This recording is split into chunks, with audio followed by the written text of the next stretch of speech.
Good evening, everybody, and welcome to the campus of Caledonia-Mumford Central Schools. My name is Jeff DeVeronica, alongside Steve Bradley, and this is the Section 5 Class C Championship football game.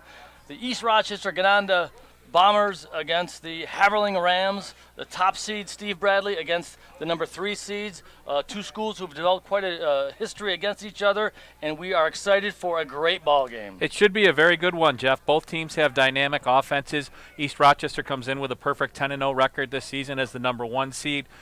Haverling 8-1, and the number 3 seed, and also a dynamic big play offense. So we should see a lot of points here tonight.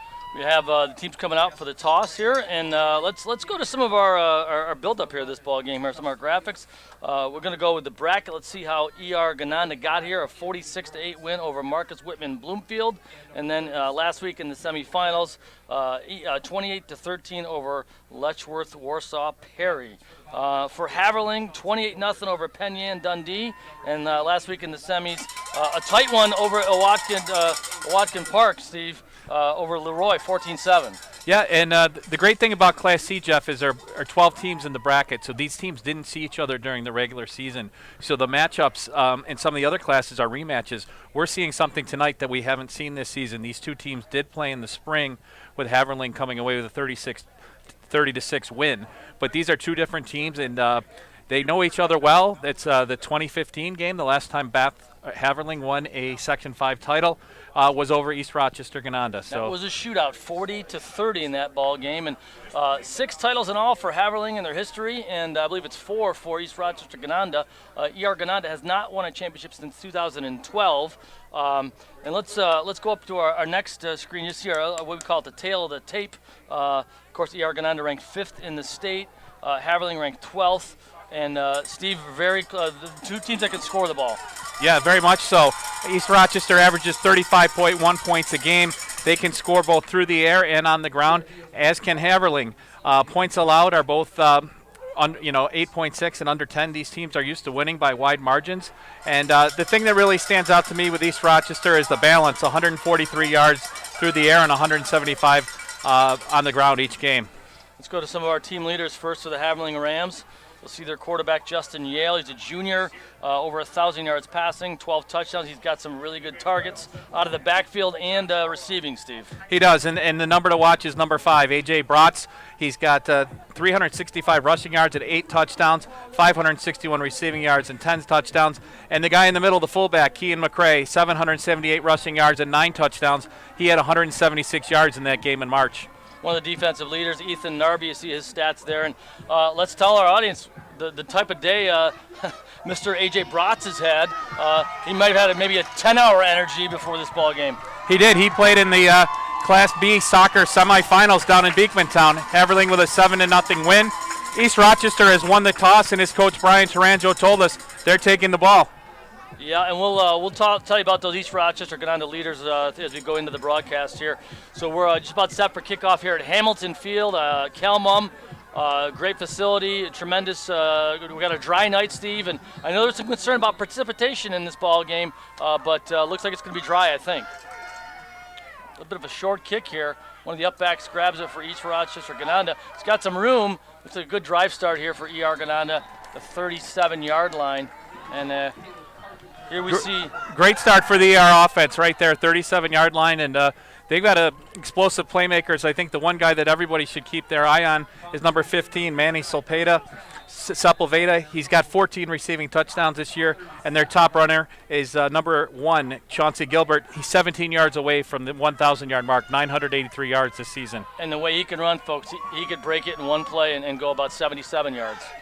So we'll see. He's the deep back here. Looks like Carter Lathrop, the first-year starting quarterback out of the shotgun for the Bombers. Pitch right to Gilbert. Decent blocking up front, and he's going to get a few yards on the right side. Let's call it a gain of about 4 yards. Good start for East Rochester. Great start. First down, ran wide, got about 6 yards, 2nd and 4. And the guys up front for ER doing a great job. Their left tackle, Jordan Richards, left guard, Giasanto Fioravanti. Justin Moskal is the center. Number 74, Max Wood, is your right guard, and your right tackle, a name you'll probably hear tonight, is senior Cole Rickey. And this is a dynamic attack that can put the ball in the air. And a couple of tall wideouts for East Rochester Gananda, Miles Cavanis and Manny Sepulveda, who will have a height advantage probably on the D-backs for the Haverling Rams. And right now, Gilbert is split out wide to this side of the field. And ER tried to trick him up a little bit and went down the middle. So sending their fullback out wide. It's number 7 on the run there, Steven. Let me grab my... Oh, that's Jacob Price. Nice. Jacob Price, number 7 on the carry. So, all right, it's going to break up a short. We're in here third. They're going to call it 4 yards here for ER Gananda. Trying to move the sticks right off the top here. Welcome to coverage of Section 5 Class C Championship football from Caledonia-Mumford. And it looks like they go exclusively here from the shotgun, Steve. Carter Lathrop, 23 touchdown passes, only 4 interceptions as a first-year starting quarterback. He's going to look to the left, and he's got Manny Sepulveda, and the ball's on the ground, Jeff. The ball is on the ground. And it's recovered. And I think the official's going to rule him down, though. This is going to be interesting. Recovered by number 11 for Bath. That's Justin Yale, the quarterback, playing DB, and they're going to discuss this. And it is going to the Rams. So this might be a good time to call up our keys to the game. Yeah, which is ball security for both teams, right? No extra possession. This is the Rams' keys to the game. Obviously, same holds true for ER Gananda. But the Rams on offense are going to have some composure. They want to control the clock and keep the ball away from ER Gananda, Steve. They do. ER has the dynamic playmakers. The longer Bath and Haverling holds the ball, they think their chances of win increase. Justin Yale, junior quarterback, over center for the Rams, taking over at the 34-yard line. Hand off to the up back. That's McCray out right in that tight set. And the East Rochester line was right there. Big stand there early. It's a tough. Yeah, these numbers are tough, but I think that may have been those baby blue numbers are on the brown, and that's the Gananda. That's the Gananda, right? That's the Gananda touch. That looked like number 20, Caleb Carpenter, on the tackle. Yeah. He's a high motor player. Coach Tarango just loves the way he gets after it. All right, it's no gain on the play. 2nd and 10 here for the Rams. And Coach Matt Ford for the Rams is in his 4th year. He calls this offense an open wing. It's a version of the double wing, but it's not quite there. There's more passing. What a great push again up front by ER Gananda. Multiple guys in the backfield. Looks like number 50 or number 2. We got number 2 on the tackle there. That's Michael Daniels getting in the linebacker, blowing it up. Junior linebacker, 5'9", 154 pounds, and boy. Great push here from ER Gananda up front, Steve. Right, set up a 3rd and long, which is where the Bombers want the Rams to be. It's a long 10, probably an 11 here, so 3rd and 11, Steve. And not the start you want it if you're ER Gananda on offense, giving up the ball, but certainly the start on defense. And Trips split wide right. They're going to put the ball in the air, Steve. He's looking. He's got 24 on the catch. More gang tackling. Gavin Buckley, the tight end, on the catch. And good defense by East Rochester. A great stand there for the Bombers, especially after the early turnover. The Bombers had some momentum converting a first down on their first drive, but they made a stand there, and now it's a 4th and 5, and the Rams appear to be in punt formation with A.J. Bratz back deep. Now, A.J. Bratz, he's a senior, 5'10". He's the young man that's the goalkeeper on the soccer squad that won today in the state semifinals. 7-0, and have a state championship game tomorrow morning at 8:30 in Middletown, which is about a 4.5-hour drive. Good punt. Is that Sepulveda back, Steve? I think it is. It is. And he'll take an easy way out. And another good drive start for Gananda, and certainly they're not going to want to have any repeat of what happened in the first set of downs. We didn't talk about the coaching matchup here, which is pretty interesting too. Right. Brian Tarango, the coach of East Rochester, has been there since 1993, a longtime assistant of Coach Dennis Greco. Took over 4 years ago. He was on the sidelines for that 2015 game. Matt Ford, the Haverling coach, has been on staff since 2011. He was actually the eye in the sky at Den Salem Stadium for the Rams that game. So a couple of coaches who have paid their dues and are now head coaches and putting their stamp on their programs. Sepulveda in motion, handoff up the middle. It's Gilbert, I believe. Hit at the line of scrimmage and taken down, just a short gain there. Nothing doing really so far for both these offenses trying to run the ball up the middle. Yeah, and maybe time to take a quick look at the ER keys if we could. Coach Taranjo had number one is lead the way, which is they want to score first, get ahead, and they want to make Haverling chase them in this ball game, and certainly want to contain the big plays by Haverling, and then finally be tough in the trenches, and they're doing that so far. Right. Certainly on defense. So far, they're 3 for 3, Jeff. Second and 8, call it short gain there. It's Gilbert again up the middle, and boy, big number 71 on the tackle. That's Diallo Wallace, senior, 6'4", 300 pounds, and certainly a size advantage on Chauncey Gilbert there, Steve. Size advantage, and he's a huge force for that Haverling defense. He's got a lot of tackles behind the line of scrimmage this year, and 30 tackles. And when you're an interior lineman with 30 tackles, he's really controlling the line, getting a good push. He's a number that we'll probably be calling quite frequently tonight. Mr. Gilbert may have lost a yard on that one, and it looks like those 17 yards to get to 1,000 are going to be pretty tough to get. He checks in on the roster at 140 pounds, and Diallo Wallace is 300 pounds. And I think the key for ER, Jeff, is to establish balance so that they can throw the ball when they want to and not be forced into situations where they're going to need to throw. Early timeout, maybe the play clock running down, and they don't want to give up any more yardage here, 3rd and 9. Let's take a quick break, and we'll tell you about some of our great sponsors here. Looking for a great way to commemorate this season's sectionals? Section 5 Athletics is excited to work with Muggs & More to offer a variety of apparel options for each sport and each season. Items include graphics specifically developed to feature the sport and year, including items such as hoodies, hats, pants, and more. Apparel for each season is available for a limited time, so don't miss your chance. Visit section5.org/Muggs & More to see the many options and place your order today. Caledonia-Mumford for the Section 5 Class C football championship game, top-seeded ER Gananda against number 3, the Haverling Rams. It's scoreless here, approaching midway through the first quarter. A turnover early for ER Gananda, but the defense stood up, and now it's a 3rd and 9 at their own 41-yard line. Gilbert again deep, and you see Carter Lathrop, the quarterback. This one's definitely going to be put up in the air again, Steve. He's looking left, fires downfield. That was Sepulveda. It went right through a defender's hand. Boy, number 1 for the Rams defense there. He had a chance. Damian Hall. Damian Hall was right there, went through his hands, and good concentration by Manny Sepulveda, Steve. I think that's my takeaway on that play. Manny Sepulveda stayed with the ball. It wasn't Lathrop's throw wasn't as high as it probably wanted it. As it came to him, Sepulveda was able to focus, catch the ball, and get the Bombers a first down in plus territory. Now with the 44-yard line, ER has more of a chance to mix. I wouldn't be surprised if they came back with another pass here, Jeff.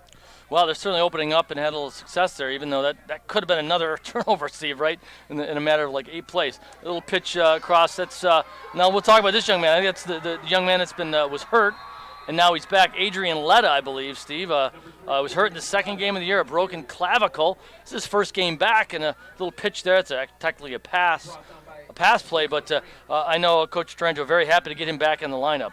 He was, and he made sure to point out to us that ER Gananda had gone through the process of getting the medical waiver, making sure all his eligibility was cleared both medically and through Section 5 officials. And he thinks that Letta might be able to provide a little bit of a wrinkle into the game. It's not somebody who's been on film a lot, gives them a little speed, a little shiftiness, but credit to the Haverling defense there. They had that sniffed out. Yeah, they kind of ironed out that wrinkle right there, didn't they? They absolutely. Loss of 4 yards, bringing up a 2nd and 14 for ER Gananda. And we're going to look past and left again to Sepulveda. Nice catch. And boy, I guess if you're the Haverling defense, you don't want to get beat deep, and they're going to give them 5 or 6 yards off the ball here. And if you're ER Gananda, Steve, maybe you just take those little dink and dunks. Yeah, and you'll take 7 yards anytime you can get it. And Manny is showing out early. He's come to play. He had 45 receptions this season, Jeff, for 862 yards and 14 touchdowns. So he's certainly a go-to player and somebody that if you're playing the hot hand, you keep rolling with him. Brings up a 3rd and 6 from the 38-yard line. ER Gananda, their second possession. And this was going to go to it's a keeper. You had me faked out, Steve, and that's going to be enough for a first down. You know, something Brian Taranjo, the coach of ER Gananda, told us a couple days ago was Carter Lathrop has shown an ability to run and some shiftiness that he wasn't sure he had. That's right, and a great RPO there. That's a run-pass option. Carter Lathrop did a good job putting the ball in the running back's hands, pulling it out, and picked up a nice first down, 15 yards. He's been effective on the ground this year, Jeff. He's got almost 300 yards, I believe. But right there, it's not always what you do, it's when you do it, and picking that up on third down was huge.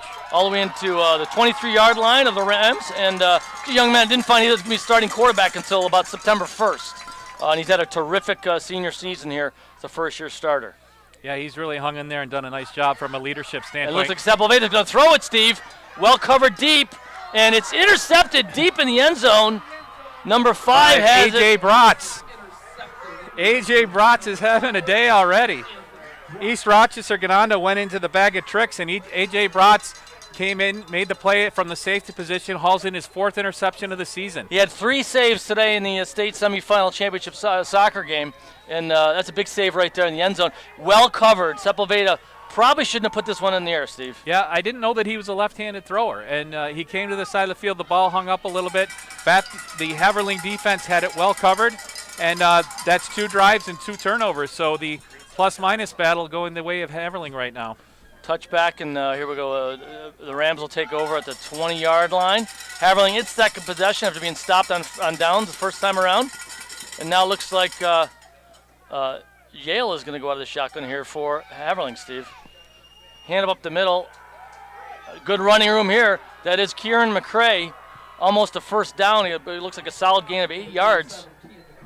Yeah, McCrae's the guy that gets all the dirty yards inside. The whole key to this Haverling offense is to get good splits and good motion and misdirection up front. McCrae's a guy that's sometimes hard to see coming out of the backfield. He's got almost 800 yards this year, Steve. Yeah, and a lot of touchdowns. And 9 of them. He had six yards there before I think he was touched.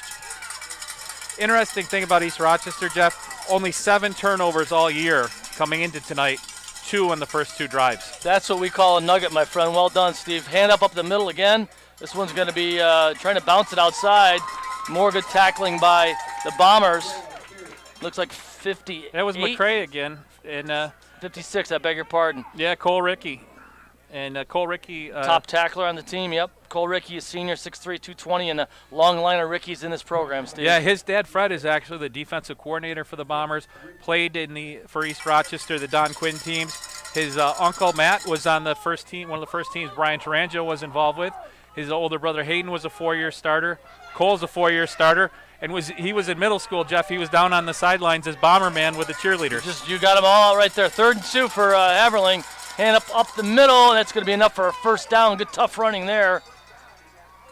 I think that's McCrae again. That's McCrae again. Yeah.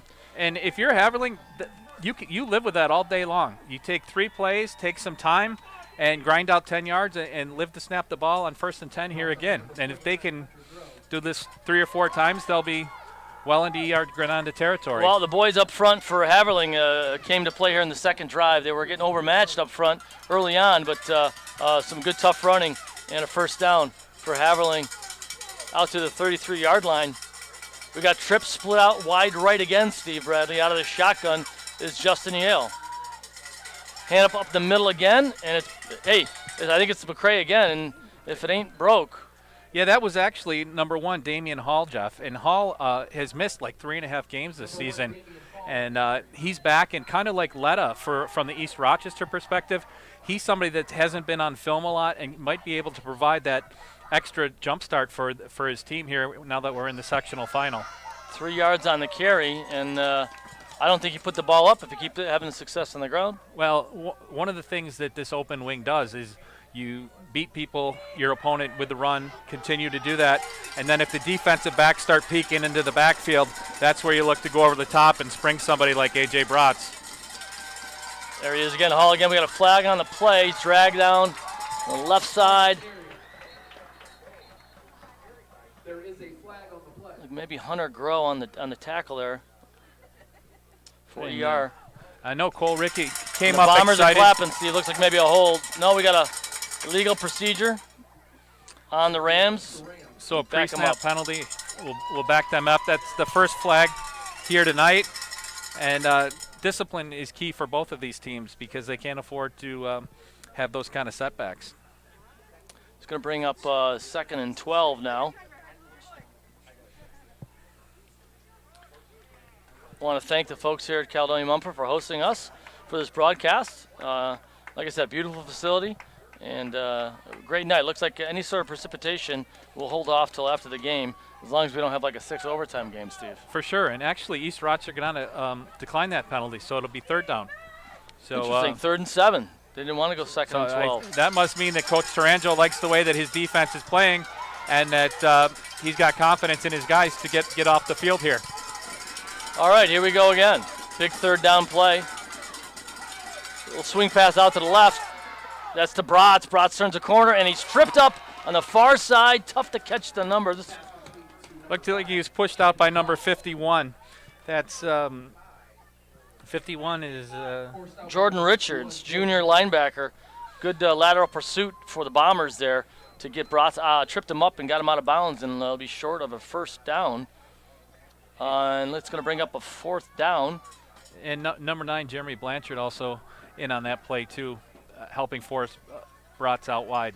And I think that's Gilbert deep here, Steve, who's been very dangerous. It's Chauncey Gilbert deep, and this ball is going to go out of bounds. And look, probably on the 35-yard line to drive start here for ER Gananda. And, boy, 2 possessions, 2 turnovers. And you said that great nuggets. 7 turnovers on the season and 2 here in the first quarter of the championship game. Not how you draw it up, but it hasn't hurt the Bombers yet. It hasn't hurt them yet. You know, one of our keys was for them to score early. Maybe we just alter that to score first now, because they've had 2 chances to score.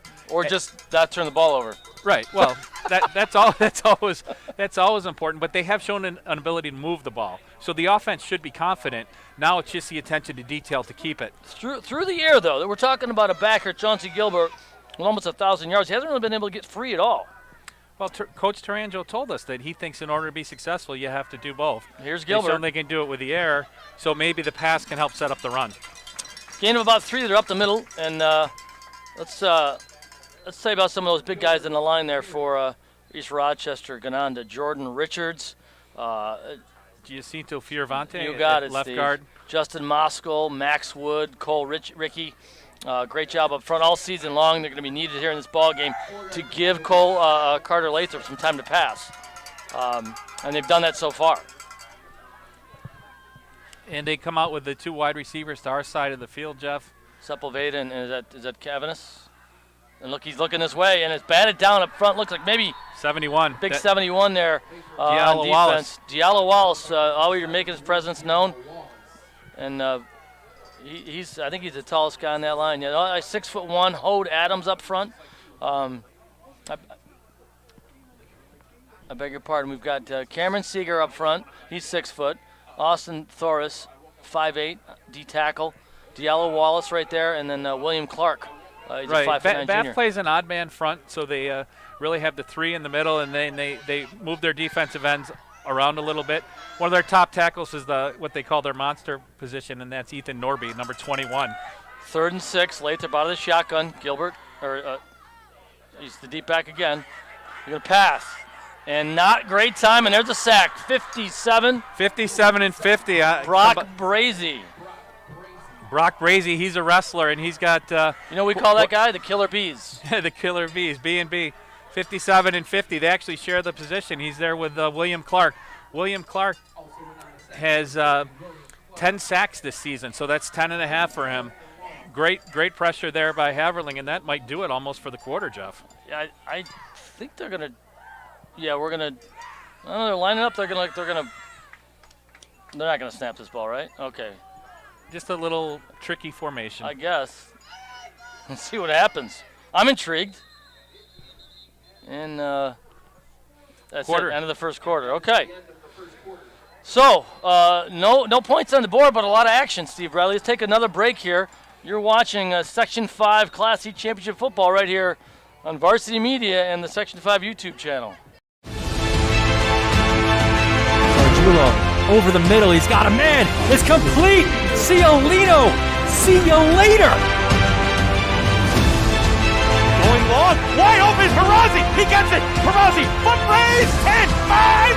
Make it. Touchdown. Punch. Counter punch. Trickery. Ryder gets it back. Goes over the top for Haverman. What a catch! practice Ross. Simmons strips him. That's loose. And Ross Simmons is going to take this the other direction. Make it. Touchdown. Touchdown East.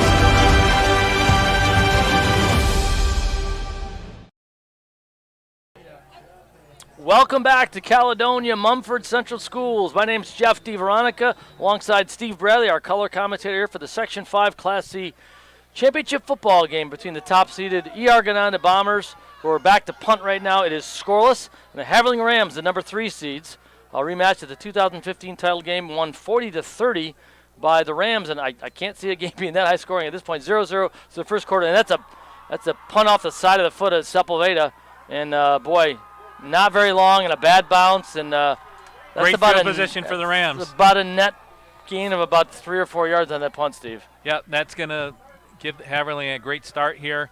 East Rochester Gananda defense has been stout here on the first 2 drives, and they're going to need to tighten up here again because this is the best field position that Haverling has had all night. Yeah, what a drive start here for the Rams, and see if they can punch it in and get some points on the board. It's been a tough start for them, and Justin Yale, their quarterback, nice job here. Junior, 5'11", 170 pounds, and Coach Ford has just been really impressed with Justin all season. He's a smart player, and he says, quote, he throws dimes.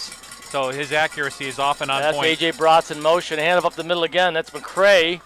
Short gain there, and looked like number 55 there for the Bomber defense is Britton Delamadoris. You got it, Steve. Nice. Yeah, we worked on that. We Just practiced. a freshman and a starter up front, starter as a linebacker here for Gananda. 31 tackles this season. He's pretty quick, gets to the ball from that outside backer spot, and made a good play there. And Coach Durando told us that not a lot of great size for Gananda, but some really quick, strong kids up front. Yeah, and I think the key, and we've seen it so far, is for them to rally to the ball. It's not usually one guy, it's usually a group. 2nd and 9, and he's springing at the right side. He's going to go, Steve. That's Hall. It is Hall. He takes it to the Hall. Hall takes it to the house from 34 yards, and the Haverling Rams have burst on top here in the Section 5 Class C championship game. Great ball fake, Steve. It was. That's part of that open wing offense is a little bit of deception, a little bit of misdirection, and Damian Hall is off to the races. 34 yards, and again, I think he got through the line without anybody touching him, Steve. He was on the far side of the field, but 34-yard touchdown run, Damian Hall, and Haverling goes on top. And it looks like they're going to... They always go for 2. If they kick it, wake me up and tell me. Hall had 44 carries for 316 yards coming into this game, despite missing 3.5 games. That's his 3rd touchdown. He's also dangerous on the conversion, so he could be a factor here tonight. That's McCray up the middle, and he's going to be stopped short. So something to salvage there for your Gananda. It'll be only 6-0 deficit for them. They've shown the ability to move the ball. But that's not what you wanted to see for your Gananda. You wanted to try to lead this game, and you fall behind. And dynamic play off the right tackle there by Damian Hall. Good blocking up front. We'll take another break. You're watching Section 5 Championship Football on the Varsity Media Sports Network. We want to thank everyone for doing their part in these challenging times. No matter where we work from, we're still here protecting you and your family's rights. We want you to know that we will always be here for you and your family. Using our technology so we can protect you and your family no matter where we are. For your free consultation, call or text 262-COMP today. Your workers' comp attorneys. And there you see him, the Bath Haverling Rams up 6-0 here. And they're going to kick off Gananda. 34-yard touchdown run by Damian Hall. Terrific ball fake, Steve. Yeah, misdirection and a little bit of ball handling and deception. Damian Hall could be a game changer tonight. He's got the speed, there and he found that seam, and he was gone. He was into the secondary before I think a lot of people knew he even had the ball. Here's our kickoff, and Gananda trying to get something going here. Great coverage on the kick unit there by Haverling. Number 23 is the first one on the play. That's Jordan Miller-Vogt, and stayed in his lane, got right to the return man, and brought him down right about the 30-yard line. Griffin Kiss, I believe, on the return for Gananda, and they're going to take over on their own 28-yard line, now trailing 6-0, and need to get something going here, Steve. They moved the ball the first couple drives, not much going here the last couple. But you have to also stay calm, stay cool. It's 1 touchdown at 6 points. You have a very dynamic offense that averages 35 points a game. If everybody does their job here for Gananda, they're going to be just fine. They just don't try to get it all back at once. Lathrop hands up the middle. It's Chauncey Gilbert, and it's a good gain there. Good gain of 5 yards there. And they need to put themselves in these good positions, Steve. They do, and they need to establish the run so that they can work the pass. When they had that good drive before, they went to the trickery.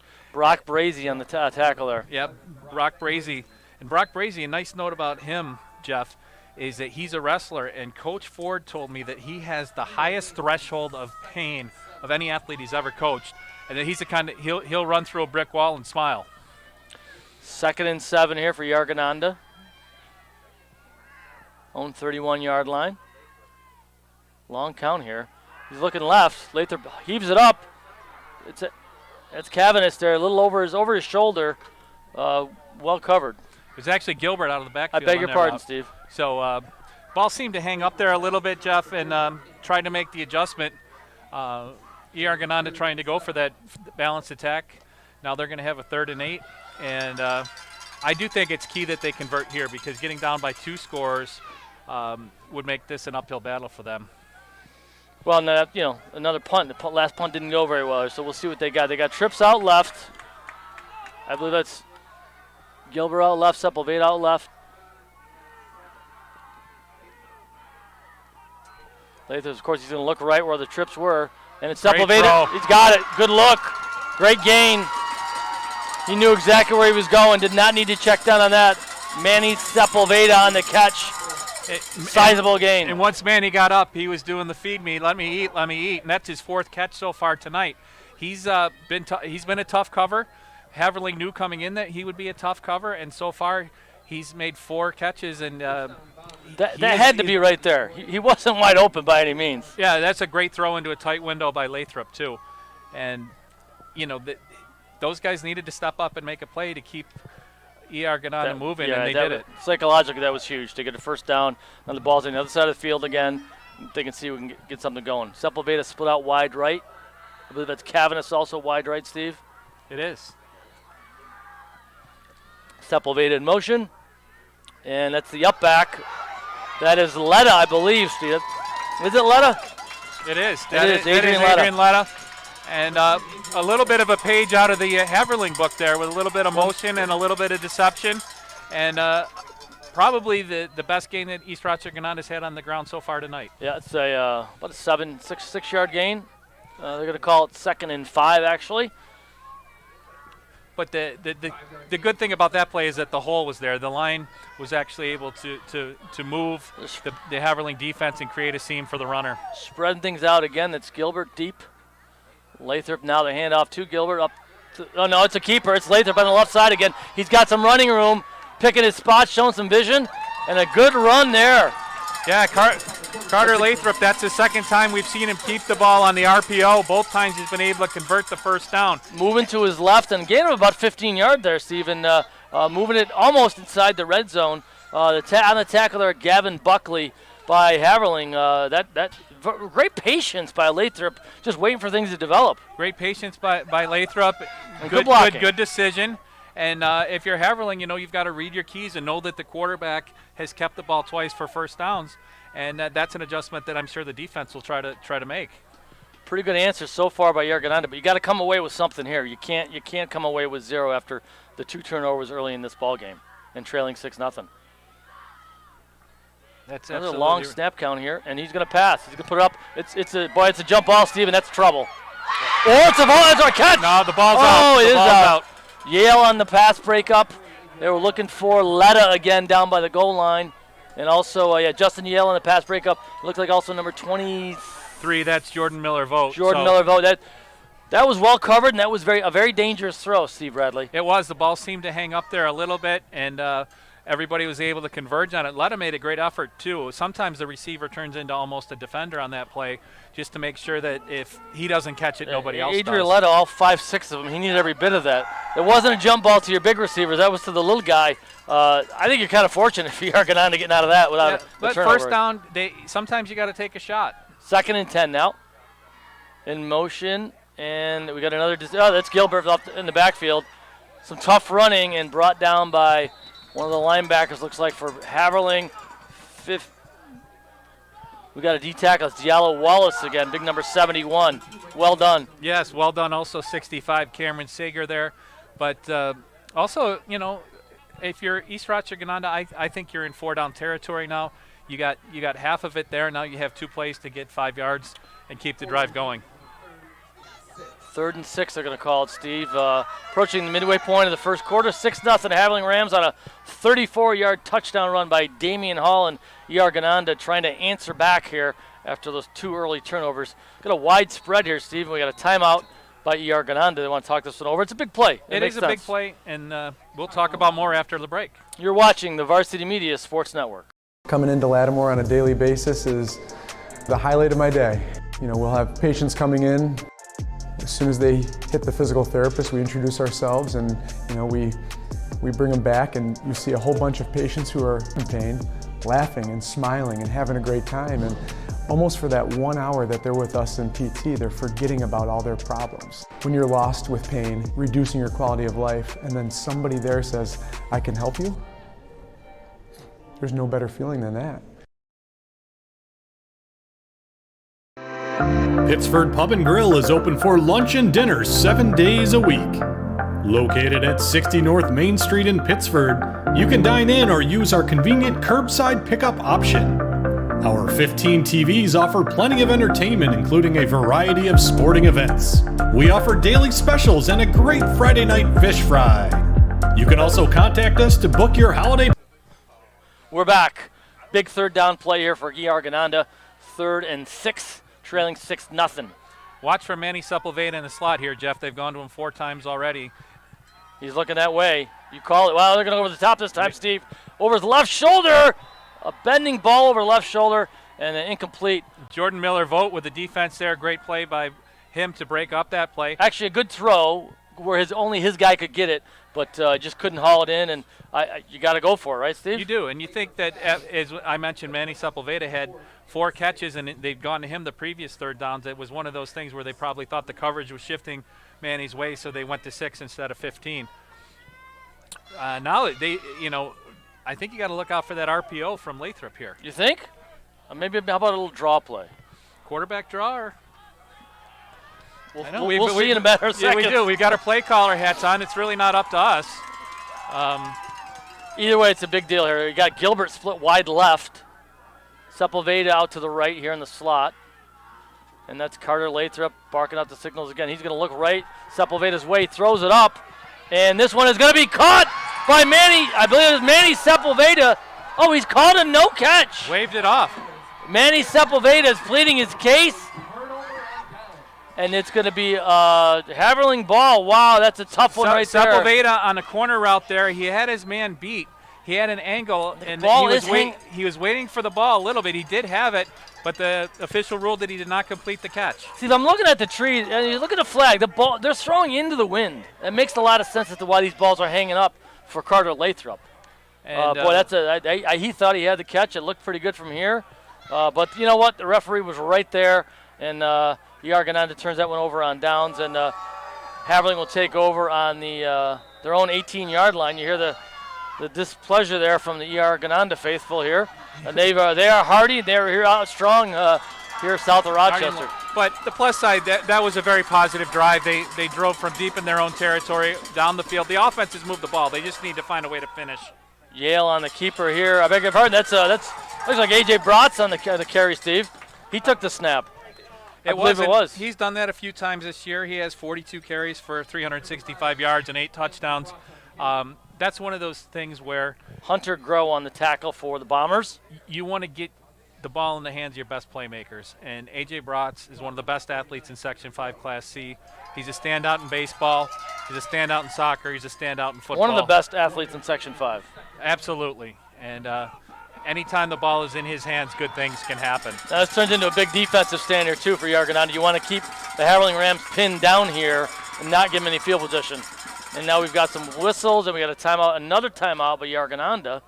That's the second one, and we'll take another quick break. Right here, you're watching the Varsity Media Sports Network. It's time to get hyped with Varsity Media. We offer an array of video services sure to amp up your team. From staged preseason hype videos with custom lighting and smoke machines to sideline highlights of a big game. How can your team stand out from the crowd? Contact Varsity Media today and let us tailor something your squad will never forget. These are the best times of your life. Capture them in the most creative ways possible with the sports leader, Varsity Media.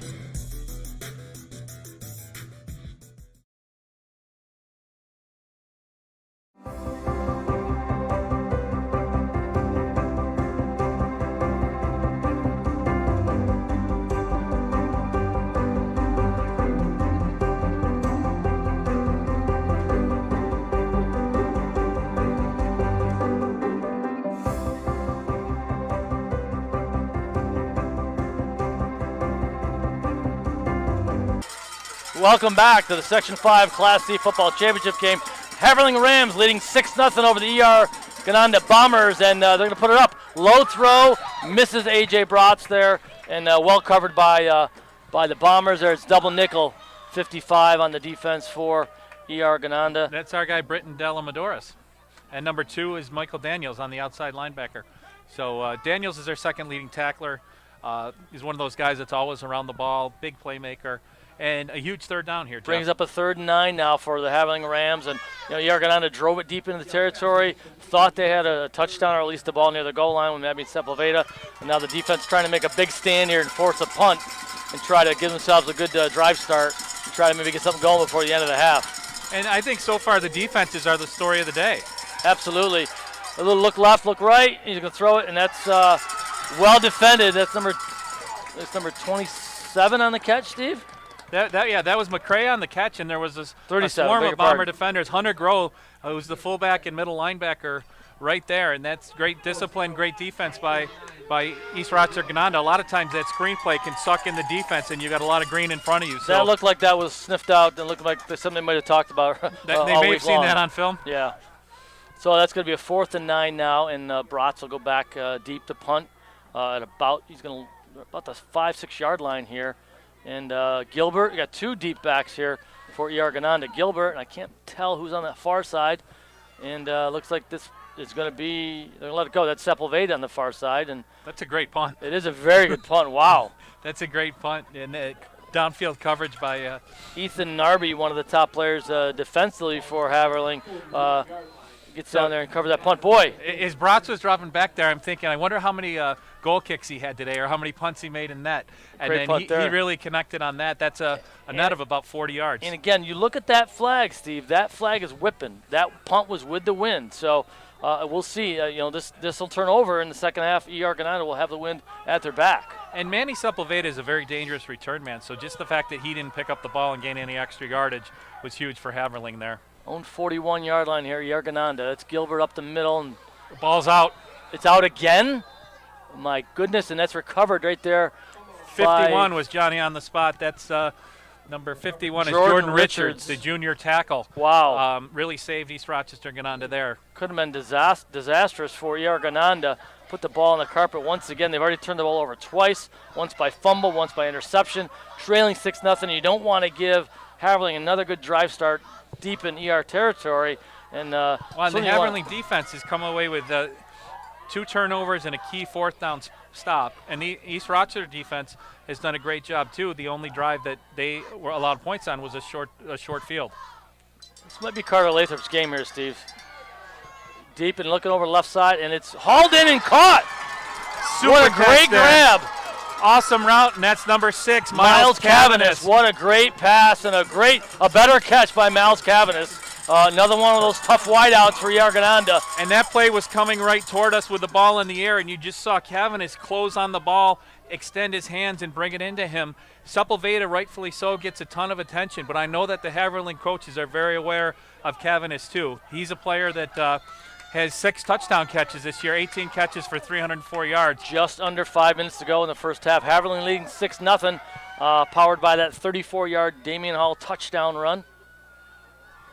One of the first plays of the second quarter. Lathrop, Steve, this might be the pass that set up the run. Nice over the middle, little high. Looking for Cavanis once again. Well covered by number 37. It's Yale and number 30. It's McCray and Yale back deep in the secondary for Haverling. And I 100% agree with that comment you just made. The run game traditional style has been hard to come by for East Rochester Gananda right now. So you use those safe passes to try and loosen the defense and then come back with a run game. But they weren't able to connect there. So now 2nd and 10 and looking to make a play. And I think we could see another design scramble here by Carter Lathrop. Haven't used that in a while. It's been successful. Although the coverage up top, he may be able to go to the top side of the field. He's looking left side here again. He can put it up. And Sepulveda! Big hit, too, over the middle by McCray. Wow. And I don't know what sure Sepulveda is asking for. I think they're looking for the defensive receiver flag. But you see that on Sundays a lot, but that's not a call you're going to get in high school a lot of the time. I think he held off of it, too. He didn't really lay him out here. It was a kind of reached out and pushed him more than. But how about McCray and what he does on both sides of the ball for this Haverling team? And I think they're going to be busy back there, McCray and Yale. Yeah, he is, but he's the B-back in that offense. He does a lot of the dirty work, and he's right in the middle of the defense as a linebacker, and a huge 3rd down here. 3rd and 10, and maybe 4 down territory again here for the Bombers. He's going to pass again. He's got a man out there. Ball hanging up again, and I think the wind is playing tricks, but I think that's Gilbert on the far side, Steve, and number 5 again breaking it up, A.J. Bratz. And with 4:44 to go in the half, Jeff, I think that they're sending on the punt team. So there is now we're going to a field position game, right? Try to go down there, keep the Haverling pinned back again, force a punt, try to get the ball back for another possession here to start the second half. So absolutely. I think you have to trust the field possession game here. Try to pin Haverling deep. Maybe you have burned your timeout, so you're probably not going to be able to use them. Get a quick series here and maybe keep the ball on this side of the field and maybe get one more practice. Is now the punter, Steve Bradley. Not Sepulveda after that one that did not go as planned. He hasn't punted it yet. A low snap and low kick. Good job, though. He's angled it, and it's going to roll. Another bad bounce for Gananda. It's going to be, only about a net of about 20 yards on that punt, Steve. But it's still deep in the Haverling territory, and we'll see what the Rams can do to maybe kill off the first half clock. 4:37 left to go, and they're leading here the Section 5 Class C championship game right here on the Varsity Media Sports Network. That great misdirection play, 34-yard Damian Hall touchdown is all we've seen so far getting across the goal line. Yeah, and, I thought this game would be a little bit higher scoring than it has been, but that's more a credit to the defenses for the takeaways they created and the stops they've made. Hand up the middle. That's Hall again, Jeff. Hall, and gain of a couple yards here. And Chauncey Gilbert on the tackle that's number 1, tackling number 1. So moving up from the defensive backfield. Good pursuit there from Chauncey Gilbert, using his speed on both sides of the ball, and hasn't really been able to get out in the open and do it on the offensive side. No, but he's a guy that he only needs one play to be a difference maker, and there's definitely a lot of time left for that to happen. Gain of about 3 there for Hall, Steve. 2nd and 7 for the Rams, leading 6-0. We just cracked the 4-minute mark. Under 4 minutes to go here in the first half. Looks like this is going to be a roll to the left. Nice little side pass. That's McCray again. Nice catch, nice pass, and you're pretty close to a first down. A couple yards short, but nice little rollout by Yale. And he was converged on by Gilbert and Letta there to get to the ball and tackle him low and keep McCray from getting the first down. Yep, so big third down. It is big as the clock is rolling with 3:30 left. So 3rd and a long 2 here, Steve, and this will be an interesting play call. You can't do the same type of rollout this way because it's a short side of the field. You got A.J. Bratz heading wide to the right. But this is where the double wing is so dangerous because you're not sure who's going to get the ball. So the ER defense has to be very disciplined and read the keys and be able to make a play It looks here. like a single coverage on A.J. Brott, wide left, Steve, or wide to the right. Looks like now we got maybe a timeout by the Rams to talk this one over. Yeah, I think they wanted to get a look at the defense, see what kind of matchups they had, and where they could go. All right, we'll take a 30-second break here. You're watching Section 5 Championship Football on the Varsity Media Sports Network.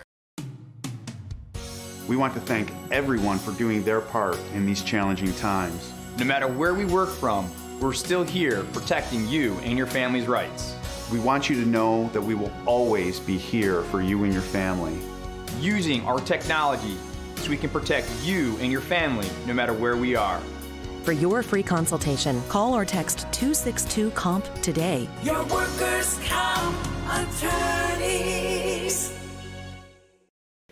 Welcome back to Caledonia-Mumford, where it's Jeff DeVeronica right here and Steve Bradley alongside. You may recognize all those names. We used to work for the Democrat Chronicle for a very long time, and very happy that we were invited to do this great broadcast. In all the years we've known each other, Steve, never a broadcast of high school football, but tonight's the night. Tonight's the night, and it's a lot of fun, and we've loved and covered high school sports for a long time, and glad to be a part of it here this evening. Big 3rd and 3 here for Haverling, and it's a handoff up the middle. It's McCray trying to find his way, good yardage, and he's got himself a first down, Steve. Oh, I'm not sure that they're coming in on the side. Following Jeff. his blockers, I think he's in. I think he's got enough.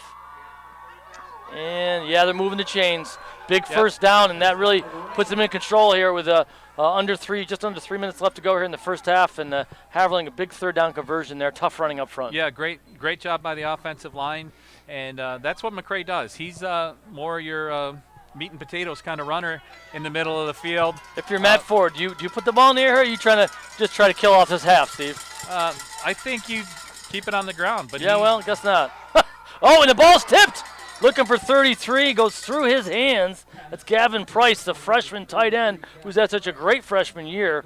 And Britton Delmadoris there for the to break it up. That could have been disastrous for Haverling. A ball tipped in the air, and boy, the ER Gananda could use a break like that. Yeah, and Gavin Price shares time at tight end with Gavin Buckley, who's a senior. And the one thing that Coach Ford told me about Price is he has outstanding hands. He had to go up and high to get that ball. It was a tough catch, and Haverling fortunate that the ball hit the turf instead of landing in the arms of East Rochester Gananda. Stops the clock with exactly 2.5 minutes left in the first half. Justin Yale, the handoff up front, looks like it's probably, good tackling there.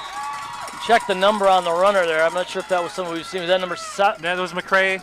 That was McCray again, 37. And that all was right. 51 on the tackle for East Rochester Gananda. That's Jordan Richards. Jordan Richards. We've called his name several times. He's having a good night at that defensive end position. Just a junior, doing a nice job for ER Gananda. Another 3rd and long here for the Rams. As we go under 2 minutes here, Jeff. So I think this is probably the key play for Haverling. If they get the first down here, then they maybe try to push downfield. I think you run the ball and play the clock game here, Steve. ER's I think they've already burned 2 timeouts. They're not going to be able to manage the clock if they get the ball back. I think you run the ball, keep the clock moving. But with the Haverling offense, the run can be a big play. That's all I'm saying. Oh, there's a double handoff, Steve.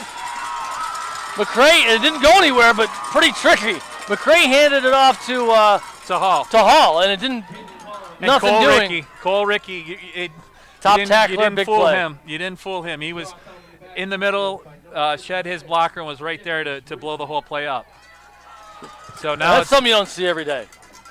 So it brings up a 4th and long, now 4th and 10, and now Bratz is going to go back deep. He's got the wind in his back, and he's going to be punting this one away. And ER will get the ball back with just under a minute to go. They're going to try to look. He took a look back at the score clock. Let's just use all the clock we can here and snap it when we just need to. And back deep to the 2 deep backs again. High snap. Bratz got it. And yeah, definitely aided by the wind. A good boot though. Calling for a fair catch, and he puts the ball down, and it's Gilbert fumbles it, and 21. 21. Yeah, great hustle. Ethan Norby, he plays the hybrid monster position and on the defense, and he was the first man downfield. As soon as that ball hit the turf, he pounced on it. That's huge turnover. And that's going to give the Rams a good look here with 49 seconds to go. So this ER defense really needs to stand taller. Steve, 7 turnovers all season, now 3 in 1/2. 3 in 1/2, and they're only down 6. Right. So again, it's take a deep breath, look at what's in front of you and try to make a play. 28 yards to go here, and I think not. I mean, I think they've got at least one timeout left, maybe two for Haverling. Coaches talk all the time, Jeff, about having that next play mentality. And right now, the East Rochester Gananda defense has to forget about what happened and go to work here, because that another score here late in the half would be tough. Would be disastrous for ER Gananda. That's McCray on the run, some tough running up the middle, and he's gaining a couple here. And we're not going to get a clock stoppage here, I don't think. The clock is rolling. A.J. Bratz comes in with the play. Yeah, I think now you're going to see some trickery, Steve. Get the ball in the air and throw some tick. Yeah, they're going to take a shot here. It's just how are they going to do it?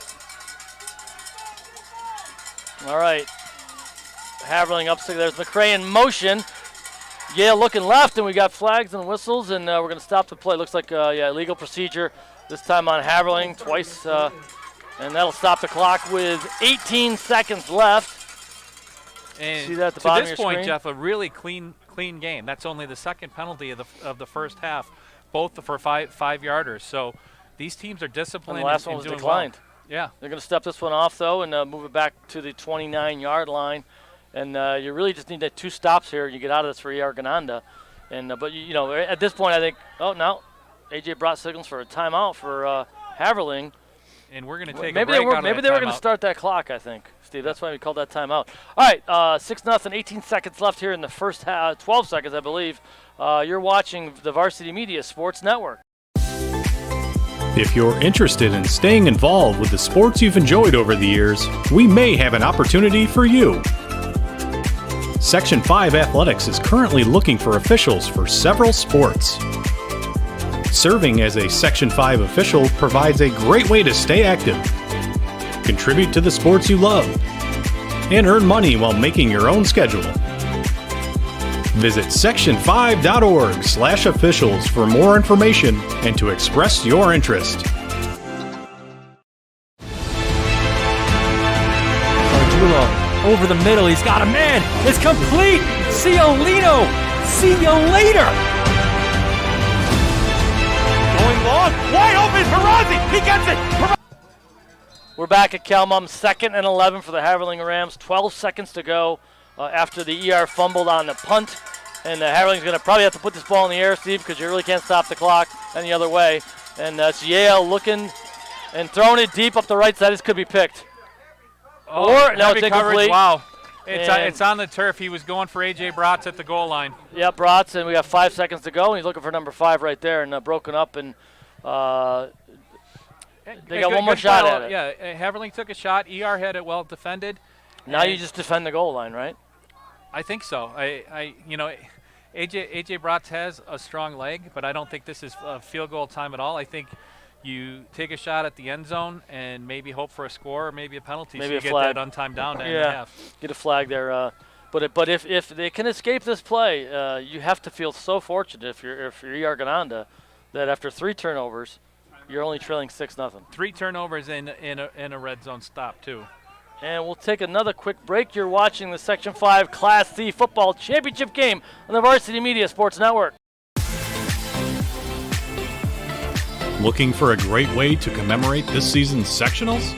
Section 5 Athletics is excited to work with Muggs & More to offer a variety of apparel options for each sport and each season. Items include graphics specifically developed to feature the sport and year, including items such as hoodies, hats, pants, and more. Apparel for each season is available for a limited time, so don't miss your chance. Visit section5.org/mugsandmore to see the many options and place your order today. Pittsford Pub and Grill is open for lunch and dinner 7 days a week. Located at 60 North Main Street in Pittsford, you can dine in or use our convenient curbside pickup option. Our 15 TVs offer plenty of entertainment, including a variety of sporting events.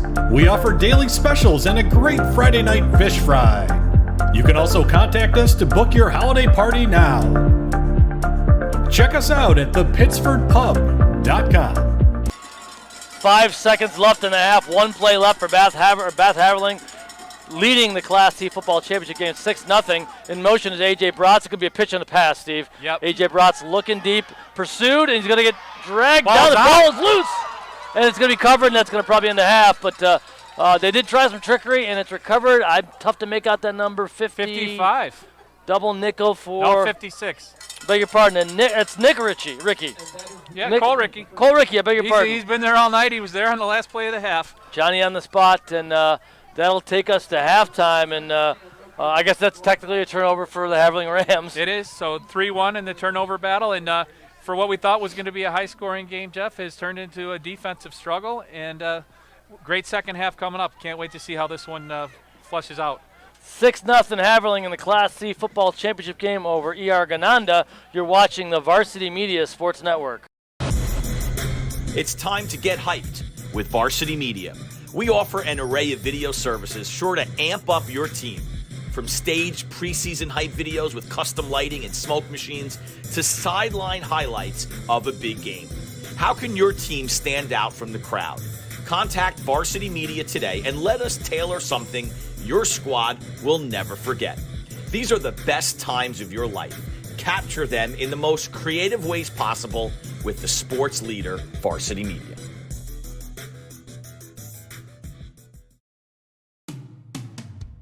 We want to thank everyone for doing their part in these challenging times. No matter where we work from, we're still here protecting you and your family's rights. We want you to know that we will always be here for you and your family.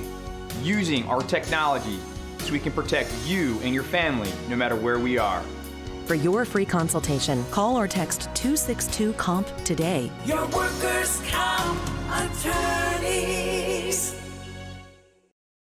Coming into Lattimore on a daily basis is the highlight of my day. We'll have patients coming in. As soon as they hit the physical therapist, we introduce ourselves and we bring them back, and you see a whole bunch of patients who are in pain, laughing and smiling and having a great time. And almost for that 1 hour that they're with us in PT, they're forgetting about all their problems. When you're lost with pain, reducing your quality of life, and then somebody there says, I can help you, there's no better feeling than that. If you're interested in staying involved with the sports you've enjoyed over the years, we may have an opportunity for you. Section 5 Athletics is currently looking for officials for several sports. Serving as a Section 5 official provides a great way to stay active, contribute to the sports you love, and earn money while making your own schedule. Visit section5.org/officials for more information and to express your interest. Pittsford Pub and Grill is open for lunch and dinner 7 days a week. Located at 60 North Main Street in Pittsford, you can dine in or use our convenient curbside pickup option. Our 15 TVs offer plenty of entertainment, including a variety of sporting events. We offer daily specials and a great Friday night fish fry. You can also contact us to book your holiday party now. Check us out at thepittsfordpub.com.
we want to thank everyone for doing their part in these challenging times. No matter where we work from, we're still here protecting you and your family's rights.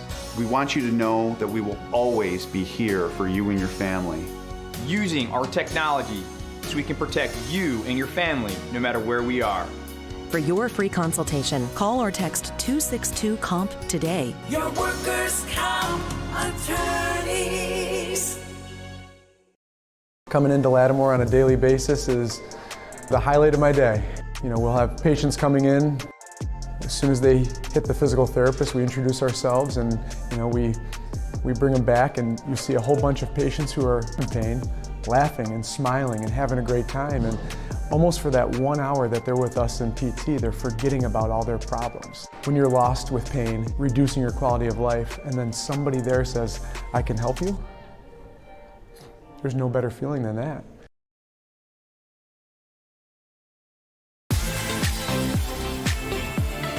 Looking for a great way to commemorate this season's sectionals? Section 5 Athletics is excited to work with Muggs & More to offer a variety of apparel options for each sport and each season.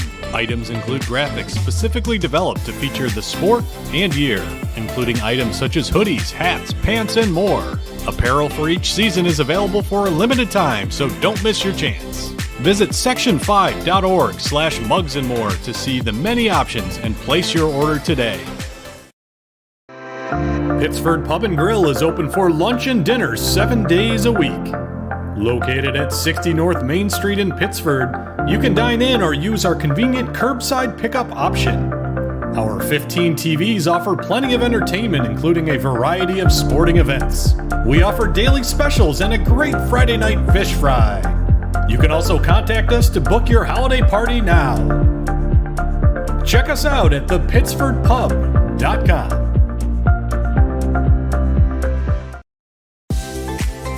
If you're interested in staying involved with the sports you've enjoyed over the years, we may have an opportunity for you. Section 5 Athletics is currently looking for officials for several sports. Serving as a Section 5 official provides a great way to stay active, contribute to the sports you love, and earn money while making your own schedule. Visit section5.org/officials for more information and to express your interest. It's time to get hyped with Varsity Media. We offer an array of video services sure to amp up your team. From staged preseason hype videos with custom lighting and smoke machines to sideline highlights of a big game. How can your team stand out from the crowd? Contact Varsity Media today and let us tailor something your squad will never forget. These are the best times of your life. Capture them in the most creative ways possible with the sports leader, Varsity Media.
We want to thank everyone for doing their part in these challenging times. No matter where we work from, we're still here protecting you and your family's rights. We want you to know that we will always be here for you and your family. Using our technology so we can protect you and your family no matter where we are.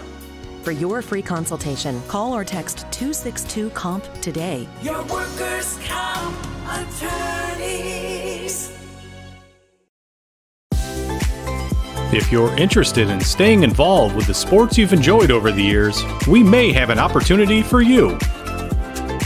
Section 5 Athletics is currently looking for officials for several sports. Serving as a Section 5 official provides a great way to stay active, contribute to the sports you love, and earn money while making your own schedule.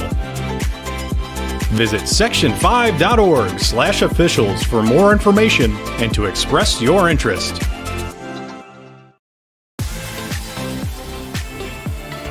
Looking for a great way to commemorate this season's sectionals? Section 5 Athletics is excited to work with Mugs & More to offer a variety of apparel options for each sport and each season. Items include graphics specifically developed to feature the sport and year, including items such as hoodies, hats, pants, and more. Apparel for each season is available for a limited time, so don't miss your chance. Visit section5.org/mugsandmore to see the many options and place your order today.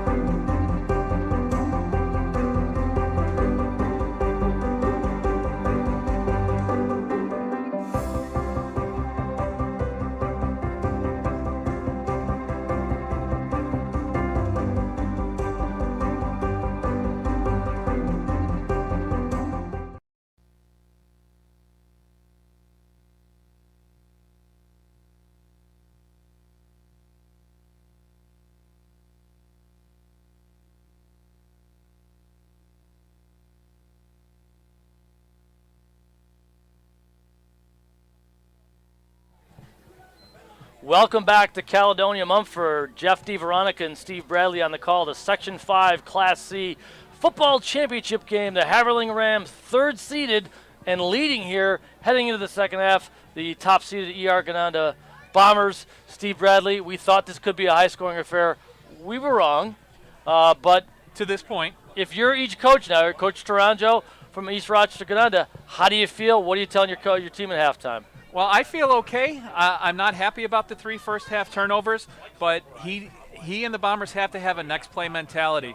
You probably played as poorly as you could play in terms of turning the ball over and making mistakes you didn't want to make, and you're only down 6 points. You had 7 turnovers all season, 3 in that half. It could be jarring. They have to be mentally tough and move on. I mean, it's a one-score game. You need to come out, get the stop on Haverling here, and do what you've done all season. And you're one of your game breakers, Chauncey Gilbert, hasn't been able to do much yet, and credit the Haverling defense for that. All right, let's go to the other side of the ball. Matt Ford, what's he telling his Rams as they try to zero on in their 7th Section 5 title in school history and first since beating East Rochester Gananda in 2015? Put together a long drive here and score.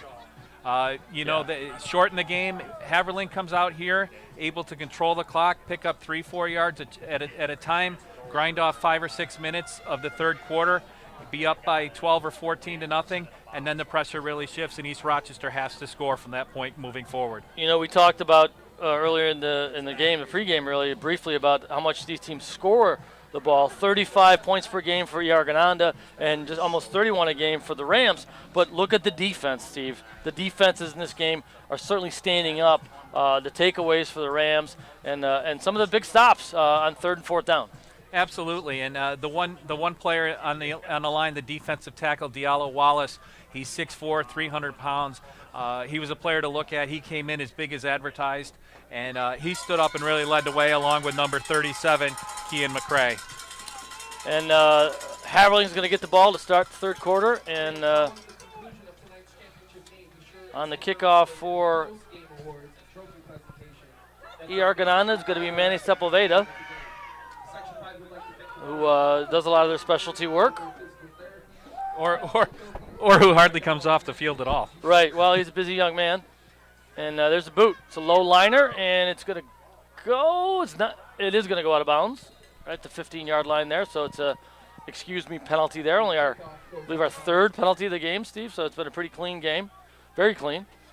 And very clean and well played, and you'd expect that from two teams who have put together seasons like this. And I think the second half will be more of the same. I really do. I think that this game is going to come down to late in the fourth quarter, and the team that makes the fewest mistakes in the second half is going to come away with a win.